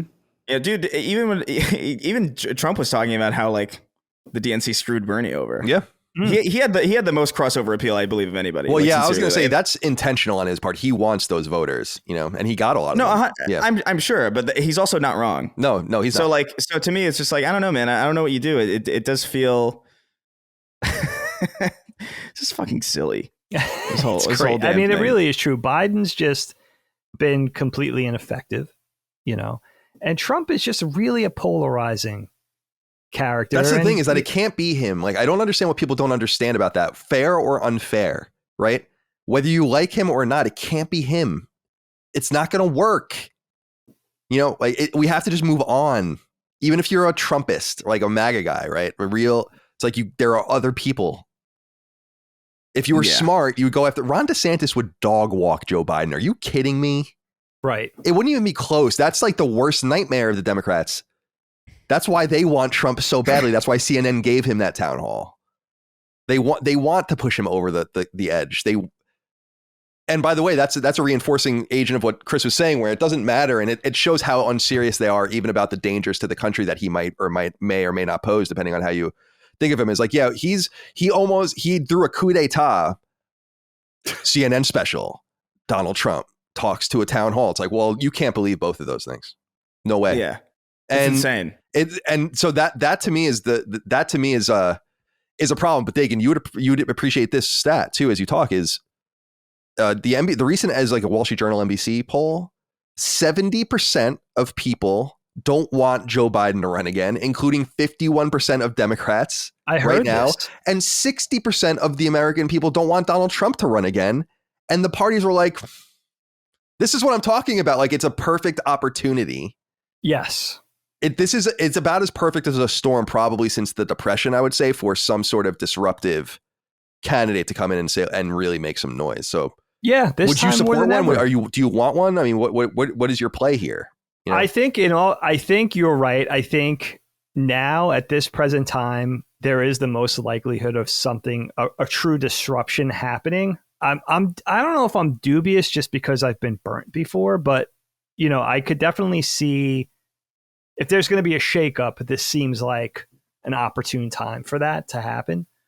I think, I don't know, it's so odd for me. Like, I think that statistic is kind of staggering. And supposedly when I heard that, a large percentage of people that don't want Biden claimed, like 90-something% said it was because of his age. So it's pretty, it's pretty hard to contest a statistic like that. And just because I think it's not this ageist thing where we're just looking at the number, it's his behavior. Because people don't have the same concern of Donald Trump, and I don't think Donald Trump's behavior indicates that you should. He's a much livelier late 70s, and that does matter. So you're judging the man, and he shambles. He has no idea what's going on. It's clear. It's obvious. Like, why won't anyone just say it? Right? It's very strange. It's obvious. Get Gavin Newsom or someone in there. Like, why is it so hard for you to do something like just make a move? Poorly. Oh yeah, no, dude, he's sick.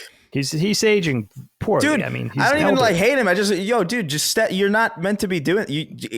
Go rest. Yeah, retire. Yeah. Retire. Like, I don't want you to die or anything, but like, Jesus Christ, you're clearly not fit for this. And it's something you were saying earlier, Dagan, too, where it's like the people we would want to have this job are not seeking it out. No. Because people who are smart enough to run the country are also smart enough to know that they don't want that job. And it's unfortunate. It would almost be a selfless act at this point. Yeah, exactly. Job. There was a rule of thumb. There was a rule of thumb that I have that like the second, and it's just immediately evident where it's, if you're even seeking this job out in the first place, I am wildly skeptical of you. Because who the hell would want that job, really? You don't make a ton of money in comparison to like many of the jobs that can make you a ton of money. You'd be an actor, be like anything, really anything else. So you don't make a ton of money. Pretty good chance that half the country will loathe you for no reason, just by nature of the job. And you bear such an insane amount of responsibility to the point where it's like, if you believe that a human person is capable of justly wielding that power and that responsibility, that in and of itself is an act of insane narcissism. Like, dude, you can show somebody an optical illusion and their brain will trick them into thinking a JPEG is moving. Right. And these people are meant to handle nuclear weapons and the you know what I mean? Like, it's crazy. Like, it's insane that a person's able to do this at all. It's absolutely crazy. It's unfortunate, but it's like the second somebody gets to the top running and they're the two candidates, I'm immediately which one of these is less bad, because they're both like not ideal. Yeah. I'm immediately wildly skeptical of these people. And I feel like most people should, by the way, as well. And I feel like there's a really unhealthy relationship happening with people and their politicians and not necessarily in the way that people interact with like your standard like head secretary of states or whatever. But people are way too ride or die for presidents. The president is your employee, basically. Yes. You should be bullying the president as often as possible into getting what you think should happen. There should never be simps for the president. And it blows my mind that such a concept even exists. It bothers me when I see it for Donald Trump. It bothers me when I see it for Joe Biden. It's just like, it's weird. Yeah. You shouldn't be cheerleading this president. You should be demanding change and reform and action. They don't need your help. They're the president. It's so true. It's crazy. Are we going to be like Cog was saying? Are we just perpetually afflicted now with this dynamic of lesser of two evils? Is this politics from here on out? It is until this is the point. It is until someone sends a missile into the system that reminds them that it doesn't have to be one of them. And I think it's time. Like, I really believe it. I believe. And I wish we could linger on this topic longer, but we really can't because I have to go soon. But well, Kyle, let me ask you, just from your political expertise viewpoint, is the sort of hesitancy or the reluctance to cross party lines what's holding us back? Like the hardcore Republicans that have to align themselves with all thing right, and the same thing for the leftists that really can't find a way to engage in that conversation and or maybe change their views or just give in on certain thing or compromise or meet in the middle. That sort of, if there was a larger percentage of people willing to have those conversations, right, without thinking that they're betraying their almighty political party or whatever, then I would think that there might be some likelihood to go in that direction and have true disruption and something, punk rock happening with politics where it's a comment by society of saying enough is enough now. We've had it with this lesser of two evil shits. Why does so many people like us have these conversations where we know it's wrong, but it's still happening? Because there's money and power, and there's the inertial effect of, like, think about Joe Biden. Joe Biden has a 36% approval rating. Like, who is in the 36%? How? Right? Like, that's pretty hardcore. When you're dealing with a base like that, and that would be true in the other direction too. Joe Biden or Donald Trump was equally unimpressive in polls. But there's always going to be people that hang on, and when you're not dealing in a zero sum game where you start from the beginning. You have to chip away meaningfully. That's why I think it would be easier if we were a parliamentary system. It's going to be hard to do this in the United States, but for the peel off, if you could peel off 10 senators and Republican and Democrat and 30 or 40 or 50 House members and just have them in a third party, and they all just agreed to be like, we're splintering off, we're doing our own thing. Do you have any idea how much power would be in that? That would be very daring, because they would be going against all of the mechanisms in their state and local governments that put them there. They would all be primaried. They would all be removed from office probably, but it would be a really powerful move. But it's a lot of it's in self-preservation. So that's why I think a lot of these things, and I think a lot of politics thrives in this perpetual seeming 50-50 thing, but it's not 50-50. Like, people want background checks on weapons, right? They want a secure border. They don't want illegal immigration. They want like certain things. Like, it's just, and one side's like, we pretend like there's even a debate there. And I think that's a problem too. But I think ultimately this idea of a missile kind of going in and just blowing it all up is really tantalizing. And we haven't had someone really do that in a generation. I mean, Ross Perot is the last person that really was viable. And a lot of people say Ross Perot he dropped out and then jumped back into the race in the summer of 1992, and that really injured him, but he was winning. And it's going to require someone that doesn't care if their legacy is going to be bad, that doesn't care what other people say, and has to be able to kind of self-fund themselves, I think, which is it's going to be a rich businessman. And I don't really have a problem with that, because that would almost be like a clash trader, that's like definitely not working for the rich if you're doing this. I mean, that's for sure. So I don't know if it's tantalizing, but we'll definitely revisit this topic. Yeah, that's a good topic. There'll be much more to say. And in the meantime, we no offense to Joe Biden as a person. It's just like, like Chris said, like, you got to go, dude. Like, I think a lot of people would appreciate him as the guy who he's the guy who beat Donald Trump.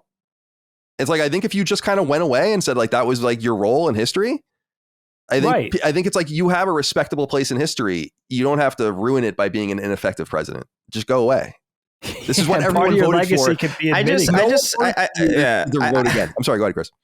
No, I just mainly feel bad for it. Just like, dude, rest. Like, I feel it feels bad seeing him up there. Like, sincerely, like, it's like from a human to human, like, empathetic level. It's like, this feels like elder abuse. Having him propping him up there, pumping him full of drugs. It does probably. A little bit. And it also means like, a bunch of unelected bureaucrats are running the country, which is always true. But at least there's someone there that you elected that knows what the fuck is happening. Yeah.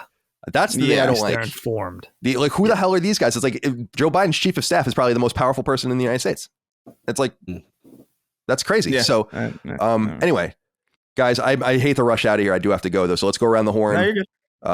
Cog, let's say goodbye to you, my friend. Thank you for joining us. Another good Constellation, gents. A lot of fun, a lot of diverse topics, and everything I got to learn today was dope.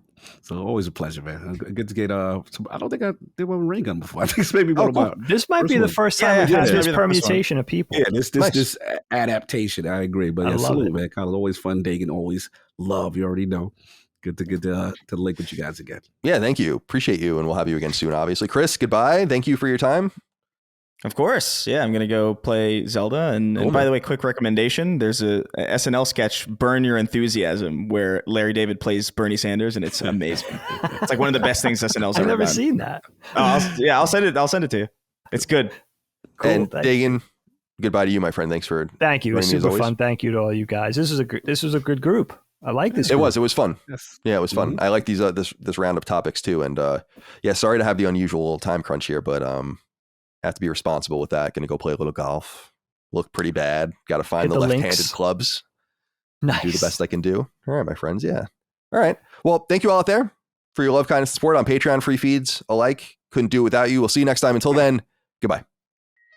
Constellation is a product of Last Stand Media and Collins Last Stand LLC and is proudly recorded in the USA.